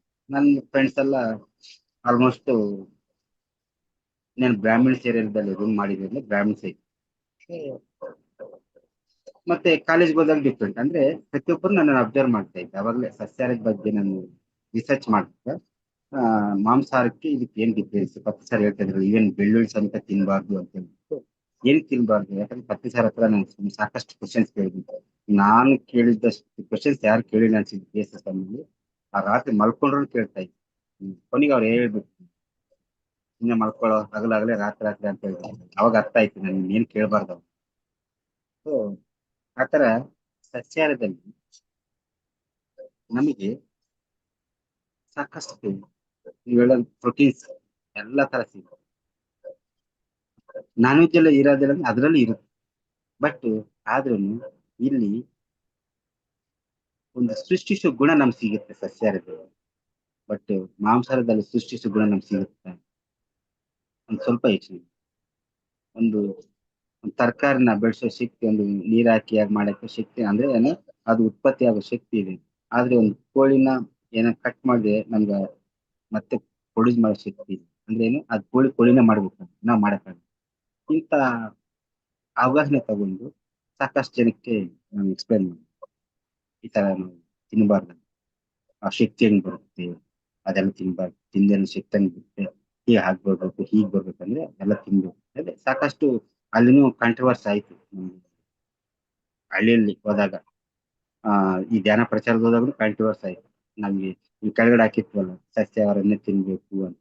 ಅಲ್ಲಿ ಆ ತರ ಆದಾಗ ಇದಕ್ಕೆ ನೇರವಾಗಿ ನಾನು ಪತ್ನಿ ಸರ್ ಕೇಳಿದೆ, ಸರ್ ಯಾವ ತರ ನಾವು ಎಕ್ಸ್ಪ್ಲೇನ್ ಮಾಡ್ಬೇಕು ಅಂದ್ರೆ, ನೇರವಾಗಿ ಹೇಳಕ್ ಆಗಲ್ಲ, ಯಾಕಂದ್ರೆ ನಾವು ಹಳ್ಳಿಯಲ್ಲಿ ಇರ್ತೀವಿ. ಅವ್ರು ನೇರವಾಗಿ ಹೇಳ್ತಾರೆ ಹೊಡಿಕೆ ಬರ್ತಾರೆ, ಹೆಂಗೆ ಮೋಟಿವೇಟ್ ಮಾಡ್ಬೇಕು. ಬಟ್ ಆದ್ರೂನು ಅವರು ಪತ್ನಿ ಸರ್ ಒಂದ್ ಹೇಳ್ಬೇಕು, ಏನ್ ಧ್ಯಾನ ಪ್ರಚಾರ ಮಾಡೋದು ಅದೇ ತರ ನಾವು ಎಕ್ಸ್ಪ್ಲೇನ್ ಮಾಡ್ಬೇಕು ಅಷ್ಟೇ, ಬೇರೆ ಏನ್ ಹೇಳ್ಬಾರ್ದು. ಆಯ್ತು. ಆ ಸಸ್ಯಾಹಾರವನ್ನು ನೋಡಿ, ಮಾಂಸಾಹಾರ ತಿನ್ನೋರು ನೋಡಿ ಅವ್ರ ಮೈಂಡ್ ಆಗಿರುತ್ತೆ, ಒಂದು ಸಸ್ಯಾಹಾರ ತಿಂದವ್ರ ಮೈಂಡ್ ನೋಡಿ ಹೇಗಿರುತ್ತೆ. ಈಗ ಫಾರ್ ಎಕ್ಸಾಂಪಲ್ ನಮ್ಮ ಮನೆಯಲ್ಲಿ ಫಸ್ಟ್ಗೆ ನಾನು ಮನೆಗೆ ಬಂದಾಗ ಬೆಳ್ಳುಳ್ಳಿ ಹಾಕಿ ತಿಂತಾ ಇದ್ದೆ. ಅದು ತಿಂದ್ಮೇಲೆ ಮೈಂಡ್ ಎಲ್ಲ ಒಂಥರ ಏನೋ ಆಗ್ಬಿಡೋದು, ಯಾಕೆ ಹಿಂಗ್ ಆಗ್ತಾ ಇದೆ, ಸರಿ ಸಸ್ಯಾಹಾರನೇ ತಿಂದಿದ್ನಲ್ವಾ, ಏನಕ್ಕೆ ಹಿಂಗಾಗುತ್ತೆ ಅಂತ ಹೇಳ್ಬಿಟ್ಟು ನಮ್ಮ ಅಮ್ಮನ ಹತ್ರ ಅಮ್ಮ ಬೆಳ್ಳುಳ್ಳಿ ಹಾಕಿ, ಹೌದಾ ನಾಳೆ ಬೆಳ್ಳುಳ್ಳಿ ಹಾಕ್ದಂಗೆ ಮಾಡೋಣ. ಏಯ್ ಅದೇನ್ ಟೇಸ್ಟ್ ಇರ್ತೈತೋ ಬೆಳ್ಳುಳ್ಳಿ ಹಾಕ್ತೀನಿ ಅಂದ್ರೆ, ಹಾಗೆ ಹೀಗೆ ಅಂತ. ಇಲ್ಲ ಬೆಳ್ಳುಳ್ಳಿ ಹಾಕಿ ಹಾಕ್ದಂಗೆ ಟ್ರೈ ಮಾಡುವ. ಸೊ ಅಲ್ಲಿ ಒಂದ್ 3 ದಿವಸ ಅಂದ್ರೆ ಮನೆಗೆ ಬಂದಾಗ ಒಂದ್ 3 ದಿವಸ ಟ್ರೈ ಮಾಡಿದಾಗ ಬದಲಾವಣೆ ಗೊತ್ತಾಯ್ತು ನನಗೆ, ಆ ಬೆಳ್ಳುಳ್ಳಲ್ಲಿ ಕೂಡ ನಮ್ಗೆ ಏನಿದೆ ಅಂತ ಹೇಳಿ. ಸೊ ಈ ಸಸ್ಯಾಹಾರವನ್ನು ನಾವು ಮಾಡ್ಕೊಂಡು ತಿನ್ನೋ ವಿಧಾನನೂ ಹತ್ತು ಸಾರಿ ಹೇಳ್ಕೊಟ್ಟಿದ್ವಿ, ಎಷ್ಟು ಉಂಡೆ ಬಿಡ. ಸೊ ಈ ತಿನ್ನೋ ವಿಧಾನವನ್ನು ನಾವು ಮಾಡೋ ವಿಧಾನ ಅಂದ್ರೆ ನಮ್ಗೆ ಯೋಚನೆ. ಇಲ್ಲಿನೂ ಅಷ್ಟೇ ಸಸ್ಯಾಹಾರ ಅಂದ್ರೆ ನಾವು ಸಸ್ಯಾಹಾರ ಬರೀ ನಾನು ವೆಜ್ಜೇ ತಿಂತೀನಿ ಏನೂ ತಿನ್ನೋದಿಲ್ಲ ಅಂತ ಹೇಳ್ಬಿಟ್ಟು ನಾವು ಅಡಿಗೆ ರೂಮಲ್ಲಿ ಹೋಗ್ಬಿಟ್ಟು ಯಾರನ್ನೋ ಬೈಕೊಂಡು ಮಾಡ್ತಾ ಇದ್ರೆ ಅಲ್ಲಿ ಎನರ್ಜಿನೂ ಬೇರೆ ಆಗುತ್ತೆ. ಎಸ್ ಪ್ರತಿಯೊಂದನ್ನು ಬರೋબર. ಮನಸ್ಸ ವಾಚ ಕರ್ಮಣ ಅಂದ್ರೆ ಏನು, ಅಲ್ಲಿ ಕಿಚನ್ ಬಂದ್ಮೇಲೆ ಕಿಚನ್ ಬಗ್ಗೆ ನಾನು ಉಪ್ಪಿಟ್ಟು ಮಾಡ್ತೀನಿ, ಉಪ್ಪಿಟ್ಟು ಮೇಲೆ ಕಾನ್ಸಂಟ್ರೇಷನ್ ಇರ್ಬೇಕು. ಉಪ್ಪಿಟ್ಟು ಮಾಡ್ಕೊಂತ ಆ ಮನೆದು ಈ ಮನೆದು ಹೆಚ್ಚ ಮಾಡ್ಕೊಂತ ಹೋದಾಗ ಅದು ಉಪ್ಪಿಟ್ಟಲ್ಲ ನಾವು ತಿನ್ನೋದು, ಅವ್ರು ಆ ಯೋಚನೆಗಳು ತಿಂತಾರೆ. ಒಂದು ಚಿಕ್ಕ ಕಥೆ, ಇವರು ಯಾರು ಗಾಂಧೀಜಿ ಅವರು ಒಂದ್ಸಲ ಜೈಲಲ್ಲಿ ಇರ್ಬೋದು. ಆ ಟೈಮಲ್ಲಿ ಅಲ್ಲೆಲ್ಲ ಕೈದಿಗಳು ತಾನೇ ಅಡಿಗೆ ಮಾಡಿ, ಒಬ್ಬ ಕೈದಿ ಅಂದ್ರೆ ಏನು ಮರ್ಡರ್ ಮಾಡೋ ಕೈದಿ ಅಡಿಗೆ ಮಾಡಿ ಅದನ್ನ ಊಟನ ಸೇವಿಸ್ತಾರೆ ಗಾಂಧೀಜಿ. ಆ ಊಟ ಸೇವಿಸಿದ ಸಾಯಂಕಾಲಕ್ಕೆ ಆ ಗಾಂಧಿಗೆ ಆ ಯೋಚನೆ ಬಂದಿದೆ. ಗಾಂಧಿಗೆ ಯಾಕೆ ಈ ತರ ಬರುತ್ತೆ ಅಂತ ಹೇಳಿ ಅವಾಗ ಕೇಳ್ತಾರೆ ಜೈಲರ್ನ, ಇವತ್ತು ಯಾರು ಅಡಿಗೆ ಮಾಡಿದೆ ಅಂದ್ರೆ ಈ ತರ ಮಾಡಿದೆ ಅಂದ್ರೆ, ಅವ್ರು ಏನ್ ಕೆಲಸ ಮಾಡ್ತಿದ್ರು ಅಂದ್ರೆ ಈ ತರ ಮರ್ಡರ್ ಮಾಡಿ ಈ ತರ ಬಂದಿದೆ ಸರ್ ಅಂದ್ರೆ. ಅವಾಗ ಗಾಂಧಿ ಅರ್ಥ ಮಾಡಿ ಅಂದ್ರೆ ಯದ್ಭಾವಂ ತದ್ಭವ, ನಮ್ಮ ಯೋಚನೆ ಯಾವ ತರ ಸೃಷ್ಟಿ ಮಾಡ್ತೋ ಅದು ಕ್ರಿಯೇಟ್ ಆಗುತ್ತೆ ಅನ್ನೋದನ್ನ ಕ್ಲಿಯರ್ ಆಗಿ ಗೊತ್ತಾಯ್ತು. ಸೊ ಸತ್ಯಾರ ಅನ್ನೋದು ನಿಜವಾಗ್ಲು ಮಾಸ್ಟರ್ ಒಂದು ನಮಗೆ ಒಂದು ಅದ್ಭುತವಾದ ಒಂದು ಅಮೃತ ಆಹಾರ. ಮಾಂಸಾಹಾರ ಅಂತ ಹೇಳಿ ಅನ್ಕೊಂತ ಎಷ್ಟೋ ಜನ ಅಂತಾರೆ, ಈಗ ನೋಡಿ ಮಾಂಸಾಹಾರದಲ್ಲಿ ಏನು ಪ್ರೋಟೀನ್ ಸಿಗುತ್ತೆ, ಎಲ್ಲರಷ್ಟು ನಮ್ಗೆ ಸಿಗುತ್ತೆ. ಸಸ್ಯಾಹಾರದಲ್ಲಿ ನಿಮ್ಗೆ ಎಲ್ಲಾ ತರ ಪ್ರತಿಯೊಂದು ನೋಡಿ ಡಿಫ್ರೆಂಟ್ ಐಟಮ್ ಇರ್ತೀನಿ. ಅದೇ ಸಸ್ಯಾಹಾರಿಯಿಂದ ನಾರ್ಮಲ್ ಆಗಿ ನಾವು ಧ್ಯಾನಿಗಳಿಗೆ ಉಪಹಾರ ಅನ್ನೋದು ಒಂದು ಸಿಂಪಲ್ ರೆಸಿಪಿ ಇರುತ್ತೆ. ಅದನ್ನ ತಿಂದಾಗ ಏನಾಗುತ್ತೆ, ನಮ್ಗೆ ಯಾವುದೇ ತರ ಬಾಡಿ ಡಿಹೈಡ್ರೇಷನ್ ಆಗೋದಿಲ್ಲ. ಅಂದ್ರೆ ಈ ಶರೀರಕ್ಕೆ ಎಷ್ಟು ಬೇಕೋ ಅಷ್ಟು ಮಾತ್ರ ತಗೊಂತೆ. ಆಲ್ರೆಡಿ ನಾವು ಪಾಸ್ಮಿಕ್ ಎನರ್ಜಿ ತಗೊಂತಾ ಇದ್ವಿ. ನಮ್ಗೆ ಹೊಟ್ಟೆ ಹಸಿವಾಗಿಲ್ಲ ಅಂದ್ರೆ ತಿಂತಾ ಇರ್ತೀವಿ. ಯಾಕೆ ಹೇಳು, ಅದು ಟೈಮ್ ಫಿಕ್ಸ್ ಆಗಿದೆ. ಬೆಳಿಗ್ಗೆ 9 ಗಂಟೆ ತಿಂಡಿ ಮಾಡ್ಬೇಕು, ಮಧ್ಯಾಹ್ನ 12 ಗಂಟೆ ಊಟ ಮಾಡ್ಬೇಕು, ರಾತ್ರಿ 8 ಗಂಟೆ ಊಟ ಮಾಡ್ಬೇಕು. ಇದು ಆಲ್ರೆಡಿ ಫಿಕ್ಸ್ ಆಗಿಬಿಟ್ಟಿದೆ, ನಮ್ ಟೈಮ್ ಟೇಬಲ್ ಫಿಕ್ಸ್ ಆಗಿದೆ. ಅಂದ್ರೆ ಒಂದೊಂದ್ಸಲ ಹಸು ಆಗೋದಿಲ್ಲ. ಈಗ ನಾವು ಎಷ್ಟೋ ಸಲ ಹಿಮಾಲಯಕ್ಕೆ ಹೋಗ್ತೀವಿ, ಒಂದೊಂದ್ಸಲ 10 ದಿವಸ ಉಪವಾಸ ಇರುತ್ತೆ, 10 ದಿವಸ ಹೊಟ್ಟೆ ಹಸುವಾಗಲ್ಲ. ಯಾಕಂದ್ರೆ because of that energy difference. ಅಲ್ಲಿ ಪಾದ ಚಪ್ಪಲಿ ಬಿಟ್ಬಿಟ್ಟು ಆ ಪಾದನಲ್ಲಿ ನೆಲದ ಮೇಲೆ ಇಟ್ಟಿದ್ವಿ ಅಂದ್ಕೊಳ್ಳಿ, ಏನೋ ಅಂತ ವೈಬ್ರೇಷನ್ ಆಗ್ತಾ ಇರುತ್ತೆ. ಸುಮಾರು ಒಂದು 10 ಡೇಸ್ ಆದ್ರೂ ಉಪವಾಸ ಹೊರಗಡೆ ಬರೋಕೆ ಹಸುವಾಗೋದಿಲ್ಲ. ಬರೀ ಓನ್ಲಿ ವಾಟರ್ ಮಾತ್ರ ನೀರು. ಹೇಗಾಗುತ್ತೆ, ಯಾಕಂದ್ರೆ ಆ ಇನ್ನು ಪೊಲ್ಯೂಷನ್ ಆಗಿಲ್ಲ, ಹಿಮಾಲಯ ಅನ್ನೋದು ಪೊಲ್ಯೂಷನ್ ಆಗಿಲ್ಲ. ಈವನ್ ಅಲ್ಲಿ ಊಟನೂ ಅಷ್ಟೇ, ಇವತ್ತಿಗೂ ಈ ಕೆಮಿಕಲ್ ಊಟ ಇಲ್ಲದೆಲ್ಲ ಸಿಗುತ್ತೆ, ಪ್ರತಿಯೊಂದು ವಿತೌಟ್ ಕೆಮಿಕಲ್ ಸಿಗುತ್ತೆ. ಇಷ್ಟು ತಿಂದ್ರೆ ಸಾಕು ಹೊಟ್ಟೆ ತುಂಬ. ಮತ್ತೆ ಅದು ಬೆಳಿಗ್ಗೆ ಸಾಯಂಕಾಲ ಹಸುವಾಗೋದಿಲ್ಲ, ಅಷ್ಟು ಎನರ್ಜಿ ಇರುತ್ತೆ. ಈವನ್ ಅಲ್ಲಿ ಕುಡಿಯೋ ನೀರು ಕೋಲ್ಡ್ ವಾಟರ್ ಇರ್ತಾವ, ಅದನ್ನ ತಗೊಂಡ್ರು ನೆಗಡಿ ಅಂತದ್ದು ಏನಾಗೋದಿಲ್ಲ, ಏನೂ ಆಗೋದಿಲ್ಲ, ಅಷ್ಟು ಎನರ್ಜಿಸ್ ಇರುತ್ತೆ. ಅಂದ್ರೆ ಡಿಫ್ರೆನ್ಸ್ ಆಫ್ ಪ್ಲೇಸ್ ಆಗಿರ್ಬೋದು. ಹಿಮಾಲಯ ಅಂದ್ರೆ ದೇವಭೂಮಿ, ಇವತ್ತಿಗೂ ಆತ ಇಟ್ಟಿದ್ದಾರೆ, ನೋ ಪ್ರಾಬ್ಲಮ್. ಸೊ ನಾವು ದೇವಭೂಮಿ ಮಾಡ್ಕೋಬೇಕಂದ್ರೆ ನಮ್ಮಲ್ಲಿ ಯೋಚನೆ ಯಾವಾಗಾದ್ರೂ ನೆಗೆಟಿವ್ ಪಾಸಿಟಿವ್ ಆಗಿರ್ತೀವೋ ಆಟೋಮೆಟಿಕ್ ಬರುತ್ತೆ. ಆ ಸಸ್ಯಾಹಾರದಕ್ಕೆ ತಿನ್ನೋದ್ರಲ್ಲಿ, ಆ ತಿನ್ನೋ ವಿಷಯದಲ್ಲೂ ನಮಗೆ ಬದಲಾವಣೆ ಸಿಗುತ್ತೆ. ಆಟೋಮೆಟಿಕ್ ನೋಡಿ ಪ್ರತಿಯೊಂದು ಐಟಮ್ನ ನಾವು ಮಾಡ್ಕೊಳ್ಳೋ ವಿಧಾನದಲ್ಲಿ ರಾಯಚೂರು ಹೇಮಾ ನಾರಾಯಣ್ ಮೇಡಮ್ ಕೆಲವು ಕ್ಲಿಪ್ಸ್ ನೋಡಿ, ಅವ್ರ ವಿಡಿಯೋಸ್ ಸುಮಾರು ಮಾಡಿದ್ದಾರೆ ಸಸ್ಯಾಹಾರದ ಬಗ್ಗೆ. ಅಡಿಗೆ ಯಾವ ತರ ಮಾಡ್ಬೇಕು ಅನ್ನೋದನ್ನ ಕಂಪ್ಯೂಟರ್ ಪ್ರತಿಸಾರಕ್ಕೆ ಅವ್ರು ಕಲ್ತ್ಕೊಂಡು ನಮ್ ಕನ್ನಡದಲ್ಲಿ ಎಕ್ಸ್ಪ್ಲೇನ್ ಮಾಡಿದ್ದಾರೆ. ಒಂದ್ಸಲ ಆ ವಿಡಿಯೋಸ್ ಎಲ್ಲ ನೋಡ್ರಿ, ತುಂಬಾ ಅದ್ಭುತವಾಗಿರುತ್ತೆ. ಸೊ ಸಸ್ಯಾಹಾರದಿಂದ ನಾವು ಪ್ರಚಾರ ಮಾಡಿದ್ವಿ, ಏನು ಇಷ್ಟು ಎಲ್ಲ ಮಾಡ್ತಾ ಇದ್ವಿ, ಏನು ಎಲ್ಲ ಊರುಗಳ ಪ್ರಚಾರ ಮಾಡ್ತೀವಿ ಸಸ್ಯಾಹಾರ ಜನಜಾಗೃತಿ ಜಾಥಾ.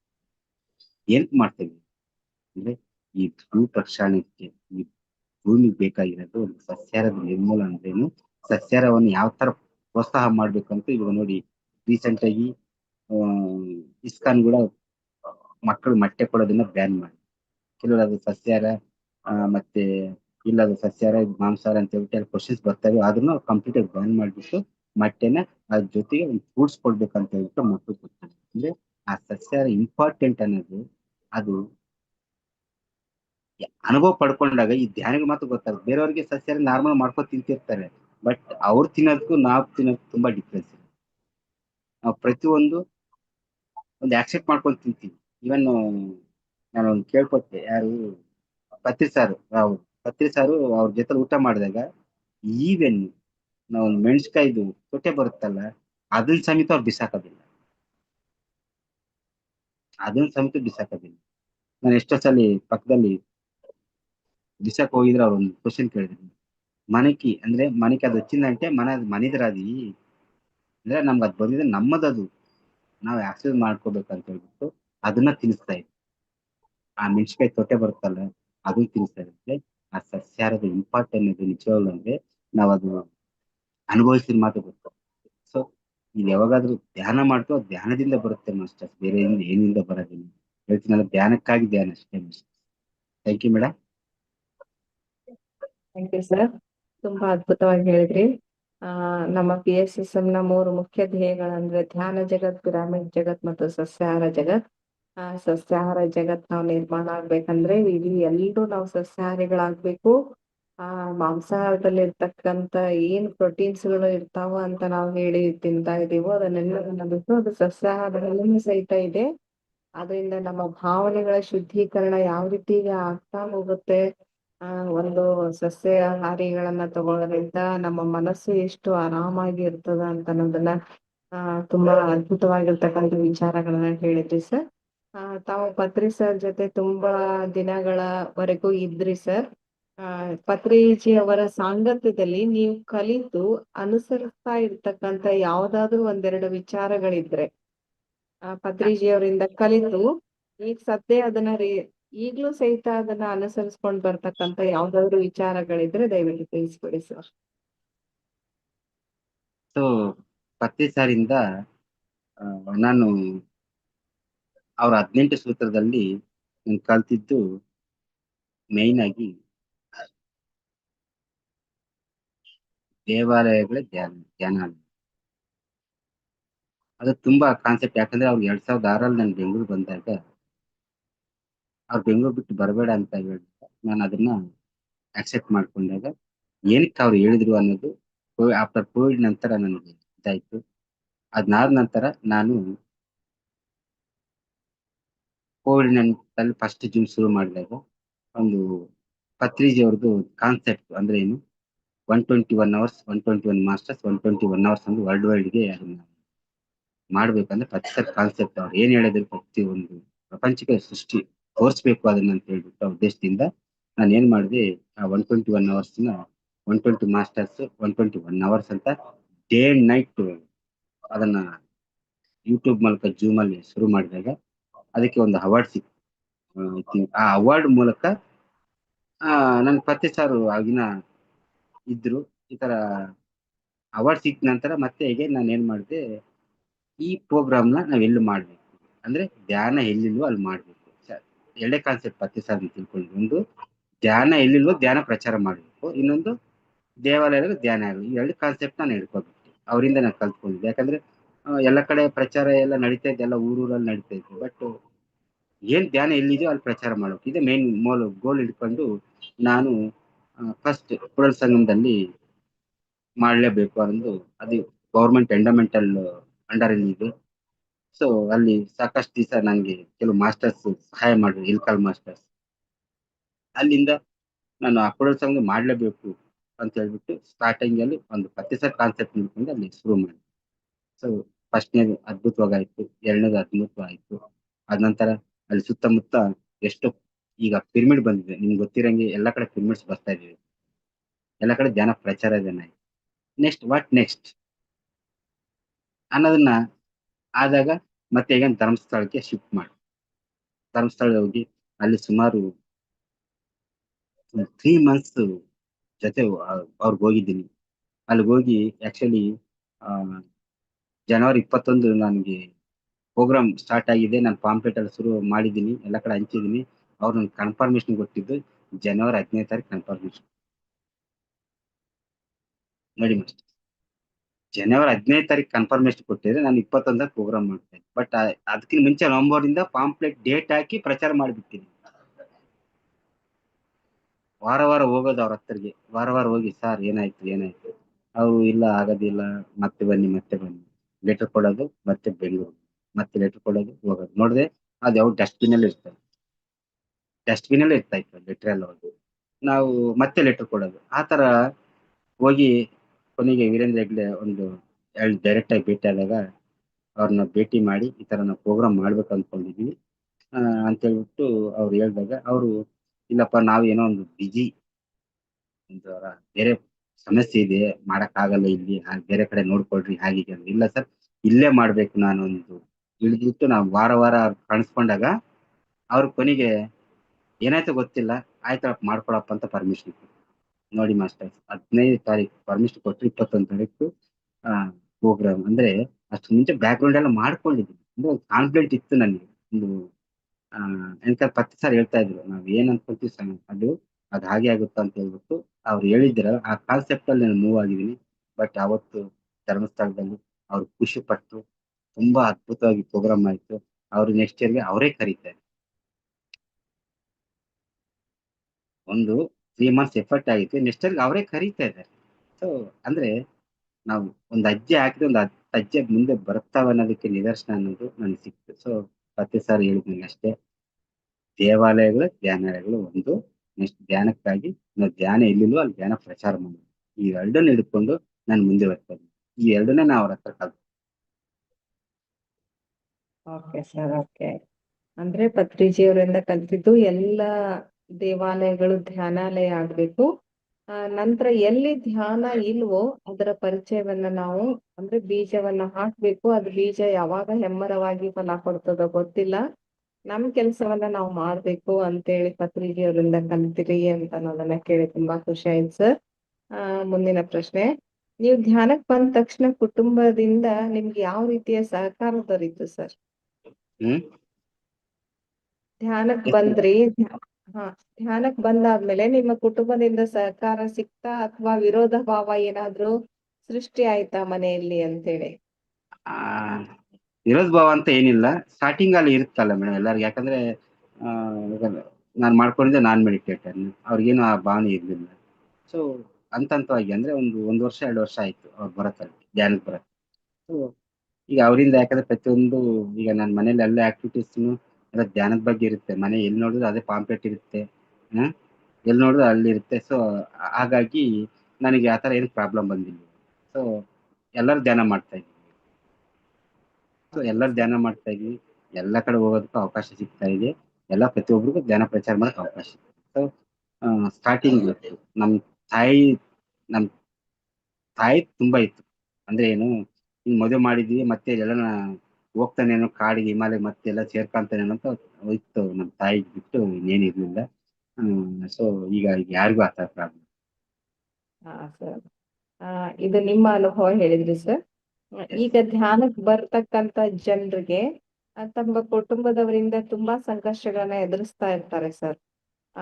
ಅದೇ ರೀತಿಯ ಪ್ರಶ್ನೆ, ಅಥವಾ ಇವಳು ಸನ್ಯಾಸಿ ಆಗ್ಬಿಡ್ತಾಳೋ ಏನೋ, ಪ್ರಾಪಂಚಿಕ ಜೀವನಕ್ಕೆ ಗಮನ ಕೊಡ್ತಾಳೋ ಏನಿಲ್ಲೋ, ಮಕ್ಕಳನ್ನ ಗಂಡನ್ನ ಸರಿಯಾಗಿ ನೋಡ್ಕೊಳ್ತಾಳೋ ಇಲ್ಲ ಅಂತಕ್ಕಂಥ ಸಂಕಷ್ಟಗಳನ್ನ ಎದುರಿಸ್ತಾ ಇರ್ತಾರ. ಅಂತ ಆ ಮನೆಯಲ್ಲಿ ಸಮಸ್ಯೆಗಳನ್ನ ಎದುರಿಸೋರಿಗೆ ತಮ್ಮ ಸಲಹೆ ಏನು ಸರ್?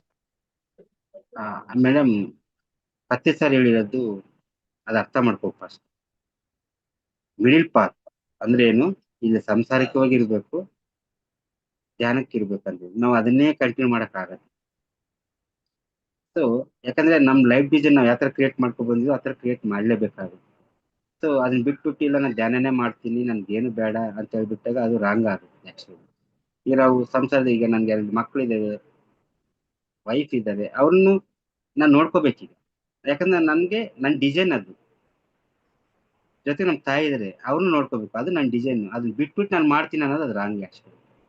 ಸೊ ಇದನ್ನೆಲ್ಲ ಸರಿಯಾಗಿ ಸಮಾನವಾಗಿ ನೋಡ್ಕೊಂಡು ಆ ಜೊತೆಗೆ ಧ್ಯಾನ ಮಾಡ್ಕೋಬೇಕು. ಜಸ್ಟ್ ಒಂದು ರೀಸೆಂಟ್ ಆಗಿ ಒಂದು ಎಕ್ಸ್ಪೀರಿಯನ್ಸ್ ನಾನು ನೋಡಿ, ಫಿಸಿಕಲ್ ಎಕ್ಸ್ಪೀರಿಯನ್ಸ್ ಇಲ್ಲೇ ಬೆಂಗಳೂರಲ್ಲಿ. ಒಬ್ಬ ಮೇಡಮ್ ಅವ್ರು ತುಂಬಾ ಹೈಪರ್ ಆಕ್ಟಿವ್ ಆಗಿದ್ರು. ಅವರು ಬೆಳಿಗ್ಗೆಯಿಂದ ಸಾಯಂಕಾಲವರೆಗೂ ಬರೇ ಪತ್ತೆ ಸರ್ ಅಂದ್ರೆ ಏನ್ ಪತ್ತೆ ಸರ್ ಅಂತಲ್ಲ, ಪ್ರತಿಯೊಂದು ಮೆಸೇಜ್ ಪಟ ಪಟ ಪಟ ಫಾರ್ವರ್ಡ್ ಮಾಡ್ತಾನೆ ಇರ್ತಿದ್ರು ಆ ಮೇಡಮ್. ಅವ್ರಿಗೆ ಸಡನ್ ಏನೋ ಬೆಡ್ ರಿಡನ್ ಆದ್ರು. ಬೆಡ್ ರಿಡನ್ ಆದಾಗ ಅದಕ್ಕೇನ್ ಬೇಕು? ಬೆಡ್ ರಿಡನ್ ಸ್ವಲ್ಪ ಟ್ರೀಟ್ಮೆಂಟ್ ಬೇಕಾಗಿತ್ತು. ಆ ಟ್ರೀಟ್ಮೆಂಟ್ ಮಾಡಿಸ್ಕೋಬೇಕಾಗಿತ್ತು. ಅವ್ರು ಮಾಡಿಸ್ಕೊಳಕ್ಕೆ ಆಕ್ಸೆಪ್ಟ್ ಮಾಡಿಲ್ಲ. ಇಲ್ಲ ನನ್ಗೇನೋ ಕ್ಲೆನ್ಸಿಂಗ್ ಆಗ್ತೈತೆ, ಕ್ಲೆನ್ಸಿಂಗ್ ಆಗುತ್ತೆ ಅಂತ ಹೇಳ್ಬಿಟ್ಟು ಹಾಗೆ. ಬಟ್ ಕ್ಲೆನ್ಸಿಂಗ್ ಆಗ್ಬೇಕಂದ್ರೆ ಒಂದು ಧ್ಯಾನ ಮಾಡ್ಬೇಕು ಅಥವಾ ಹಾಸ್ಪಿಟ್ಲ್ಗೆ ಹೋಗ್ಬೇಕು. ಅದನ್ನ ಬಿಟ್ಟು ನಾವು ಸುಮ್ಮನೆ ಕ್ಲೆನ್ಸಿಂಗ್ ಆಗುತ್ತಂದ್ರೆ ನಮ್ಗೆ ಡೇಂಜರ್, ನಮ್ ಬಾಡಿ ಡೇಂಜರ್ ಆಗುತ್ತೆ. ಸೊ ಹಾಗಾಗಿ ದಯವಿಟ್ಟು ಮಿಡಿಲ್ ಪಾತ್ ಪತ್ತೆ ಸರ್ ಹೇಳಿದ್ದಾರೆ, ಚೆನ್ನಾಗಿ ಅರ್ಥ ಮಾಡ್ಕೊಂಡು ಮಧ್ಯಸ್ಥಿತಿಯಲ್ಲಿ ಅಂದ್ರೆ ಏನು, ಧ್ಯಾನನೂ ಮಾಡ್ಬೇಕು, ಜೊತೆಗೆ ಪ್ರಾಪಂಚಿಕ ಏನಿದೆ ಅದನ್ನು ನಾವು ಸಕ್ರಮ ಮಾಡ್ಬೇಕು. ಜಾಬ್ ಆಗಿರ್ಬೋದು, ಮನೆ ಆಗಿರ್ಬೋದು, ಇಂಥ ಬಿಸ್ನೆಸ್ ಆಗಿರ್ಬೋದು, ಇಂಥ ಪ್ರತಿಯೊಂದನ್ನು ನಾವು ಸಕ್ರಮವಾಗಿ ಮಾಡ್ಕೊಂಡು ಹೋಗ್ಬೇಕು ಅನ್ನೋದು ಪತ್ತೆ ಸರ್ ಕಾನ್ಸೆಪ್ಟ್. ಬಟ್ ಬಿಟ್ಟು ನಾವು ಬರೀ ಧ್ಯಾನನೇ ಧ್ಯಾನ ಹೇಳ್ಕೊಂತೀವಿ ಅಂದ್ರೆ ಇದು ಸರಿಯಲ್ಲ, ದಯವಿಟ್ಟು ಸರಿಯಲ್ಲ. ಅದು ನಮ್ಗೆ ಆತರ ಡಿಸೈನ್ ಇದೆಯಾ, ಈಗ ಆತರ ಪುಷ್ಪಲ ಎಲ್ಲ ಇದೆಯಾ, ಪ್ರತಿಯೊಂದು ಎಲ್ಲ ಇದೆಯಾ, ಅವಾಗ ಮಾಡಿ. ಅದೇನು ಇಲ್ದಾಗ ನಾವು ಈಗ ಒಂದು ಒಬ್ರಿಗೆ ಅಂದ್ರೆ ಏನು, ಮಕ್ಕಳ ಈಗ ಎಜುಕೇಶನ್ ಇದೆ, ಅದಿದೆ, ಅದನ್ನೆಲ್ಲ ನಾವು ಮಾಡ್ಬೇಕು, ನಮ್ ಕರ್ತವ್ಯ. ಯಾಕಂದ್ರೆ ನಾವು ಕ್ರಿಯೇಟ್ ಮಾಡ್ಕೊಂಡಿದೀವಿ. ಅದೇನಿಲ್ದಂಗಾದ್ರೆ ಯು ಕ್ಯಾನ್ ಗೋ, ಅದನ್ನೇ ಸರ್ವಿಸ್ ಮಾಡಿ. ಎಲ್ಲ ಇಟ್ಕೊಂಡು ನಾನ್ ಮಾಡ್ತೀನಿ ಅನ್ನೋದು ರಾಂಗ್. ಯಾಕಂದ್ರೆ ಪತ್ತೆ ಸರ್ ಇವತ್ತು ಒಪ್ಪಿಲ್ಲ ಮೇಡಮ್ ಆಗ್ತಾರೆ. ಸೊ ಎಷ್ಟೋ ಜನ ಹೇಳ್ತಾರೆ, ನೀವು ಈ ವಯಸ್ಸಲ್ಲಿ ಬೇಕಾ, ಈ ವಯಸ್ಸಲ್ಲಿ ಮಾಡ್ಬೇಕಾ, ಇನ್ನು ಎಷ್ಟೆಲ್ಲ ಮನೆ ಇದೆ, ಅದಿದೆ, ಅವ್ರಿದೆ, ಮದುವೆ ಮಾಡ್ಬೇಕು, ಅದು ಮಾಡ್ಬೇಕು ಅಂತ ಹೇಳ್ತಾರೆ. ಅದು ಕರೆಕ್ಟೇ. ಬಟ್ ಅದನ್ನ ಏನ್ ಬೇಕೋ ಅದನ್ನ ಮಾಡ್ಬಿಟ್ಟೆ ನಾವು ಇದು ಹೊರಗಡೆ ಬರ್ಬೇಕು. Okay sir. ಹಾಗಾದ್ರೆ ಮಾಸ್ಟರ್ಸ್, ಆ ಏನಪ್ಪಾ ಅಂತಂದ್ರೆ ಧ್ಯಾನದಿಂದ ನಮ್ಗೆ ಕುಟುಂಬದರಿಂದ ನಮ್ಗೆ ಸಂಕಷ್ಟ ಆಗ್ತಾ ಇದೆ ಅಂತ ಅನ್ನೋದನ್ನ ನಾವು ಬಿಟ್ಟು ಅವರಿಗೂ ಸಹಿತ ಸಮಯವನ್ನ ಕೊಟ್ಟು ಅವರ ನೀಡ್ಸ್ಗಳನ್ನ ನಾವು ಫುಲ್ಫಿಲ್ ಮಾಡಿ ಮಧ್ಯ ಮಾರ್ಗದೊಳಗ ನಾವು ನಡಿಬೇಕು ಅಂತ ಅನ್ನೋ ಪತ್ರಿ ಸರನ್ನ ನುಡಿಯನ್ನ ನಾವೆಲ್ಲರೂ ಖಂಡಿತವಾಗಿ ಪಾಲಿಸ್ಲೇಬೇಕಾಗತ್ತೆ. ಆಧ್ಯಾತ್ಮಿಕ ಜೀವನದ ಜೊತೆಗೆ ಪ್ರಾಪಂಚಿಕ ಜೀವನ ಎರಡು ಸೈಮಲ್ಟೇನಿಯಸ್ ಆಗಿ ನಾವು ತಗೊಂಡ್ಕೊಂಡು ಹೋಗ್ಬೇಕು ಅಂತ ಅನ್ನೋದೇ ಪತ್ರಿಜಿಯವರ ಒಂದು ವಾಕ್ಯ ಅಂತ ನಾವ್ ಹೇಳ್ಬೋದು. ಅದನ್ನೇ ಸರ್ ಕೂಡ ಸಹಿತ ನಮ್ಗೆ ತಿಳಿಸಿದ್ರು. ನಮ್ಮ ಮನೆಯನ್ನ ಬಿಟ್ಟು ನಾವು ಬರೀ ಕೇವಲ ಧ್ಯಾನಕ್ ನಿಂತ್ಕೊಂಡ್ವಿ ಅಂತಂದ್ರೆ ಅದು ತಪ್ಪಾಗತ್ತೆ ಅಂತ ಅನ್ನೋದು. ಕೇವಲ ಮನೆಗೆ ನಿಂತ್ಕೊಂಡ್ರೆ ಅದು ಸಹಿತ ಆಧ್ಯಾತ್ಮಿಕ ಜೀವನ ಮತ್ತು ಪ್ರಾಪಂಚಿಕ ಜೀವನ ಒಂದು ಚಕ್ಕಡಿಯ ಎರಡು ಗಾಲಿಗಳ ಹಾಗೆ ನಾವು ತಗೊಂಡು ಹೋಗ್ತಾ ಇದ್ರೆ ಮಾತ್ರ ನಮ್ಮ ಚಕ್ಕಡಿ ಮುಂದೋಗುತ್ತೆ ಅಂತ ಅನ್ನೋದು, ಆ ವೆಹಿಕಲ್ ಮುಂದೋಗುತ್ತೆ ಅಂತ ಅನ್ನೋದನ್ನ ಸರ್ ತಮ್ಮ ಜೀವನದ ಉದ್ದೇಶ ಏನು ಮತ್ತು ಈ ಉದ್ದೇಶವನ್ನ ತಾವ್ ಹೇಗೆ ಕಂಡುಕೊಂಡ್ರಿ ಅಂತ? ಸರಿ ಮೇಡಮ್, ನಿಮ್ಮ ಜೀವನದ ಉದ್ದೇಶ ಏನು? ಹಾಗಾದ್ರೆ ಆ ಜೀವನದ ಉದ್ದೇಶವನ್ನ ನೀವು ಹೇಗೆ ಕಂಡ್ಕೊಂಡ್ರಿ? ಪರ್ಪಸ್ ಆಫ್ ಲೈಫ್ ಅನ್ನ ನೀವು ಹೇಗೆ ಕಂಡ್ಕೊಂಡ್ರಿ? ನಿಮ್ ಪರ್ಪಸ್ ಆಫ್ ಲೈಫ್ ಏನು ಅಂತ? ಮೈ ಪರ್ಪಸ್ ಆಫ್ ಲೈಫ್ ಓನ್ಲಿ, ಎಲ್ಲಿ ಧ್ಯಾನ ಇಲ್ವೋ ಅಲ್ಲಿ ಧ್ಯಾನ ಪ್ರಚಾರ ಮಾಡೋದು ಒಂದು ಲೈಫ್ ಅಷ್ಟೇ. ಜೊತೆಗೆ ನಾನು ಏನ್ ಡಿಸೈನ್ ಮಾಡ್ಕೊಂಡಿದ್ದೀನಿ ಫ್ಯಾಮಿಲಿ ಸರ್ವೈವ್ ಮಾಡಿ, ಅದ್ ಬಿಟ್ಟು ನನಗೇನಿಲ್ಲ. ಧ್ಯಾನ ಇಲ್ವೋ ಧ್ಯಾನ ಪ್ರಚಾರ ಮಾಡಿ. ಅದೇ ನಿಮ್ಮ ಜೀವನದ ಉದ್ದೇಶ ಅಂತ ಯಾಕೆ ಅನ್ಕೊಂಡ್ರಿ ಸರ್ ನೀವು? ಅಂದ್ರೆ ನನಗೆ ಈಗ ಆ ಎಲ್ಲ ಕಡೆ ಸುಮಾರು ಈ ಪ್ರಪಂಚನ ಸುತ್ತಾಡಿದ್ವಿ. ಪ್ರಪಂಚದಲ್ಲಿ ಅರೌಂಡ್ ನಿಮ್ಮ ಬಾಕಿ ಅಂದ್ರೆ ಒಂದು 30% 70% ಅಷ್ಟೇ ಬಾಕಿ ಇರೋದು, ಎಲ್ಲ ಸುತ್ತಾಡಿದ್ವಿ. ಅಂದ್ರೆ ಪ್ರತಿಯೊಂದು ಪ್ರತಿ ಸಾರಿಯಿಂದನೇ ಸಿಕ್ಕಿದೆ ನನಗೆ. ನಾನು ಓನ್ಗೆ ಇವತ್ತು ನನ್ ಆ ತರ ಮಾಡಕ್ ಆಗ್ತಾ ಇಲ್ಲ. ಪ್ರತಿಯೊಂದು ಪ್ರತಿ ಸಾರಿಯಿಂದನೇ ಸಿಕ್ಕಿದೆ ನನಗೆ. ಸೊ ಅವ್ರ 3 ವರ್ಷ ಅನುಭವದಲ್ಲಿ ಅವ್ರ ಜೊತೆಲಿ ಇದ್ನಲ್ಲ ನಾನು, ಆ 3 ವರ್ಷ ಅನುಭವದಲ್ಲಿ ನಾನು ಅವ್ರಿಗೆ ಯಾವ ತರ ಪ್ರಚಾರ ಮಾಡ್ಬೇಕು, ಯಾವ ತರ ಹೇಳ್ಬೇಕು ಅನ್ನೋದನ್ನ ಅವ್ರನ್ನ ಕಲ್ತ್ಕೊಂಡಿದ್ವಿ. ಜೊತೆಗೆ ಅವ್ರು ಹೇಳ್ತಾ ಇದ್ರು, ನಾವು ಮಾಡ್ಬೇಕಾಗಿರೋದು ಧ್ಯಾನ ಪ್ರಚಾರ ಅಷ್ಟೇ ಬಿಟ್ಟು ಬೇರೆ ಏನಿಲ್ಲ. ಅವ್ರು ಮಾಡ್ತಾರೋ ತಿಂತಾರೋ ನಮ್ಗೆ ಸತ್ಯ ನಾವು ಮಾಡ್ಬೇಕು ಪ್ರಚಾರ. ಸೊ ಅದ್ರಲ್ಲಿ ನಾನು ವರ್ಷ ಹೇಳಿದ್ನಲ್ಲ ಮೇಡಮ್, ವರ್ಷ ನಾನು ಪ್ರೋಗ್ರಾಮ್ ಮಾಡ್ತಾ ಇದ್ದೀನಿ. ಸೊ ಅದು ಎಷ್ಟು ಲಕ್ಷ ಆಗುತ್ತೆ ಏನ್ ಲಕ್ಷ ಅದು ಸೆಕೆಂಡ್ರಿ, ಬಟ್ ಪ್ರೋಗ್ರಾಮ್ ಅಂತೂ ಮಾಡ್ಲೇಬೇಕು. ಜನವರಿ ಬಂದಿದೆ ಅಂದ್ರೆ ನಾಳೆಯಿಂದ ಶುರು ಮಾಡ್ಬೇಕು. ಆಕ್ಚುಲಿ ಆಗಸ್ಟಿಂದ ಶುರು ಮಾಡ್ಬೇಕು. ಸೊ ಆ ಧ್ಯಾನ ಪ್ರಚಾರ ಮಾಡ್ತೀವಿ. ಜೊತೆಗೆ ನನಗೆ ಅವಕಾಶ ಎಲ್ಲಿ ಸಿಗುತ್ತೋ ಅಲ್ಲಿ, ಎಲ್ಲಿ ಊರಲ್ಲಿ ಧ್ಯಾನ ಇಲ್ವೋ ಅಲ್ಲಿ ಹೇಳ್ಕೊಡಕ್ ಹೋಗ್ತಾ ಇದ್ದೀನಿ. ಇದೇ ಮೇಡಮ್ ಏನು.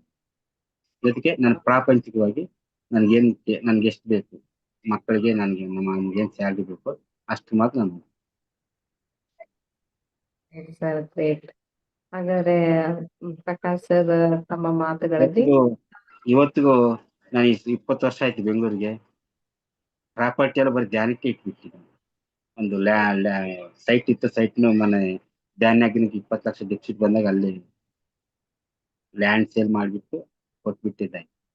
ಮೊನ್ನೆ ಧರ್ಮಸ್ಥಳ ಪ್ರೋಗ್ರಾಮ್ಗೆ ಒಂದು 7 lakhs ಬಂದಾಗ ಮನೇಲಿರೋ ಗೋಲ್ಡ್ನ ಇಟ್ಬಿಟ್ಟು ಅದನ್ನ ಕ್ಲಿಯರ್ ಮಾಡಿ. ಸೊ ಅಂದ್ರೆ ನನಗೆ ಇನ್ನೊಂದು ಏನು ಗೊತ್ತಾ, ಅದು ಹೋಗಿದೆ ಅಂದ್ರೆ ಮತ್ತೊಂದು ಬರುತ್ತೆ ಅನ್ನೋ ಒಂದು ಕಾನ್ಫಿಡೆಂಟ್ ಅಷ್ಟೇ.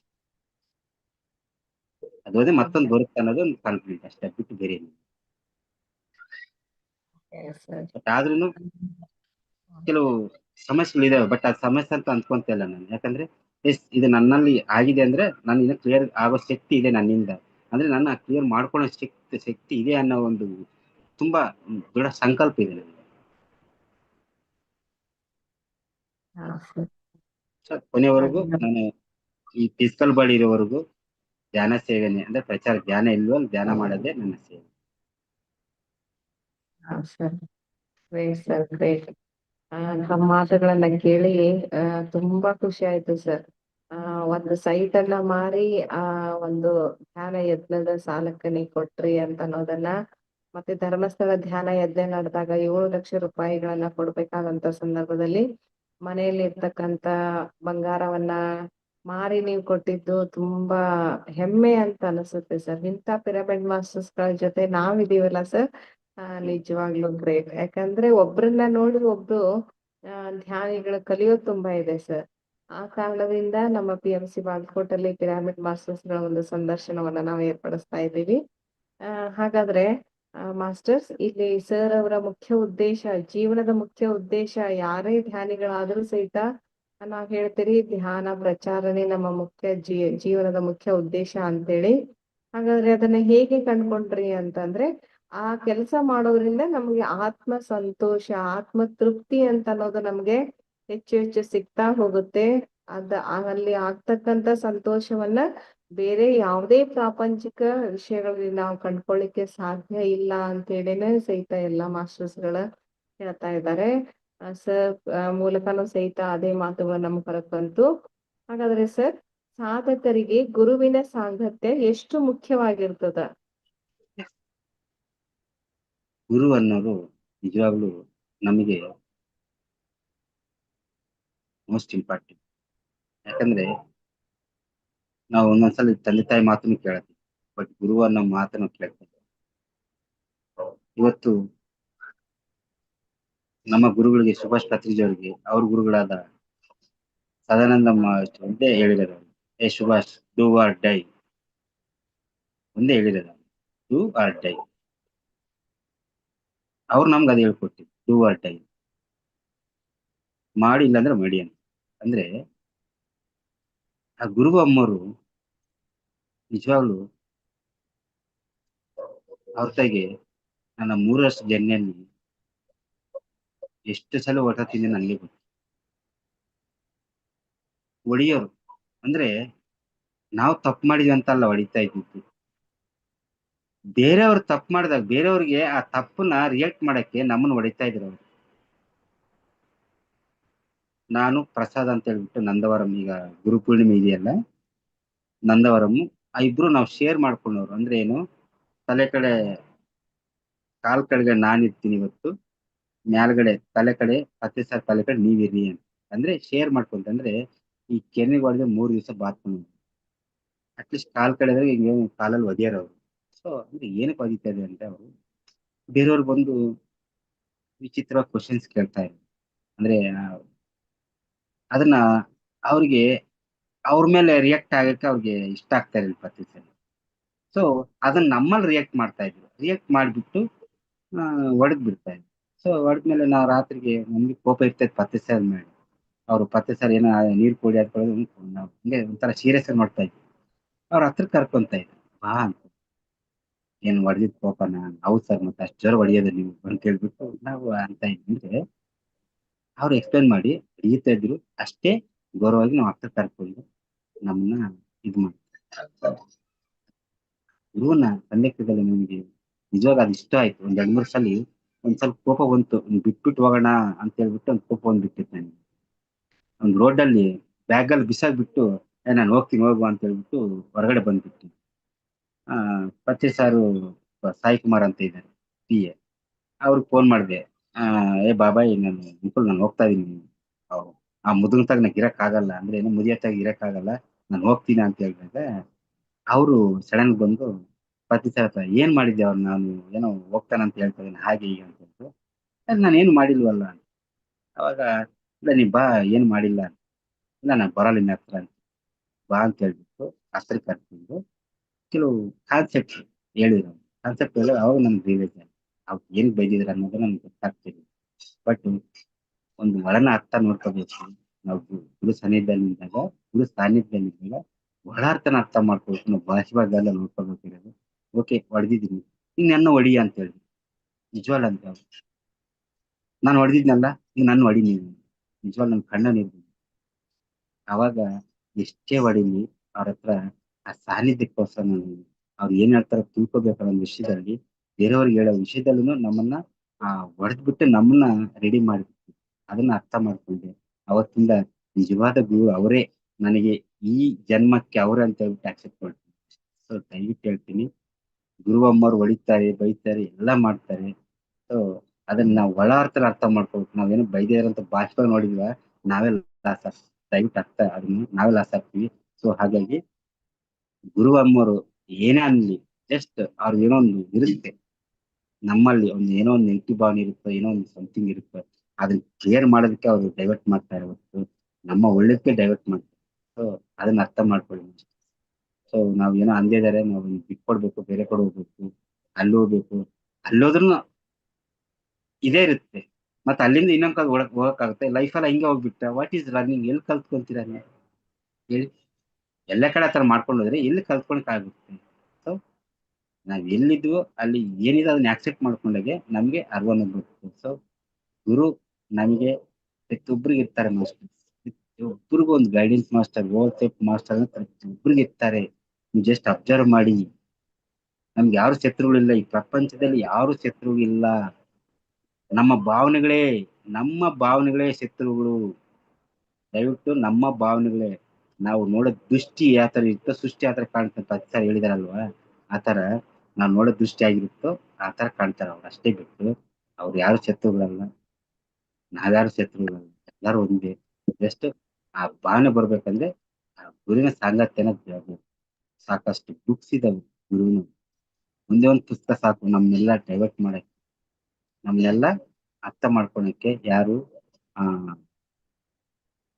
ತುಳಸಿದಳಂ ಅಂತ ಪುಸ್ತಕ ಇದೆಯಲ್ಲ, ತುಳಸಿದಳಂ ಪುಸ್ತಕನ ಓದಿ ಸಾಕು, ನಿಮ್ಗೆ ಗೊತ್ತಾಗ. Yes, thank you master, thank you. Okay, thank you sir, thank you. ಒಂದು ಗುರುವಿನ ಪ್ರಾಮುಖ್ಯತೆ ತುಂಬಾ ಇದೆ. ಒಂದು ಪ್ರತಿಯೊಬ್ಬರಿಗೂ ಸಹಿತ ಗುರುಗಳು ಸಿಟ್ಟು ಮಾಡ್ಕೊಂಡ್ರೆ ನಾವು ಬೇಜಾರಾಗೋ ಅವಶ್ಯಕತೆ ಇಲ್ಲ. ಅದರಿಂದ ನಮ್ದು ಏನೋ ಒಂದು ಅಡೆತಡೆಗಳನ್ನ ಅವರು ಸರಿಪಡಿಸ್ತಾ ಇರ್ತಾರೆ ಅಂತ ಅದ್ಭುತವಾಗಿರ್ತಕ್ಕಂಥ ಮಾತುಗಳನ್ನ ಹೇಳಿದ್ವಿ ಸರ್.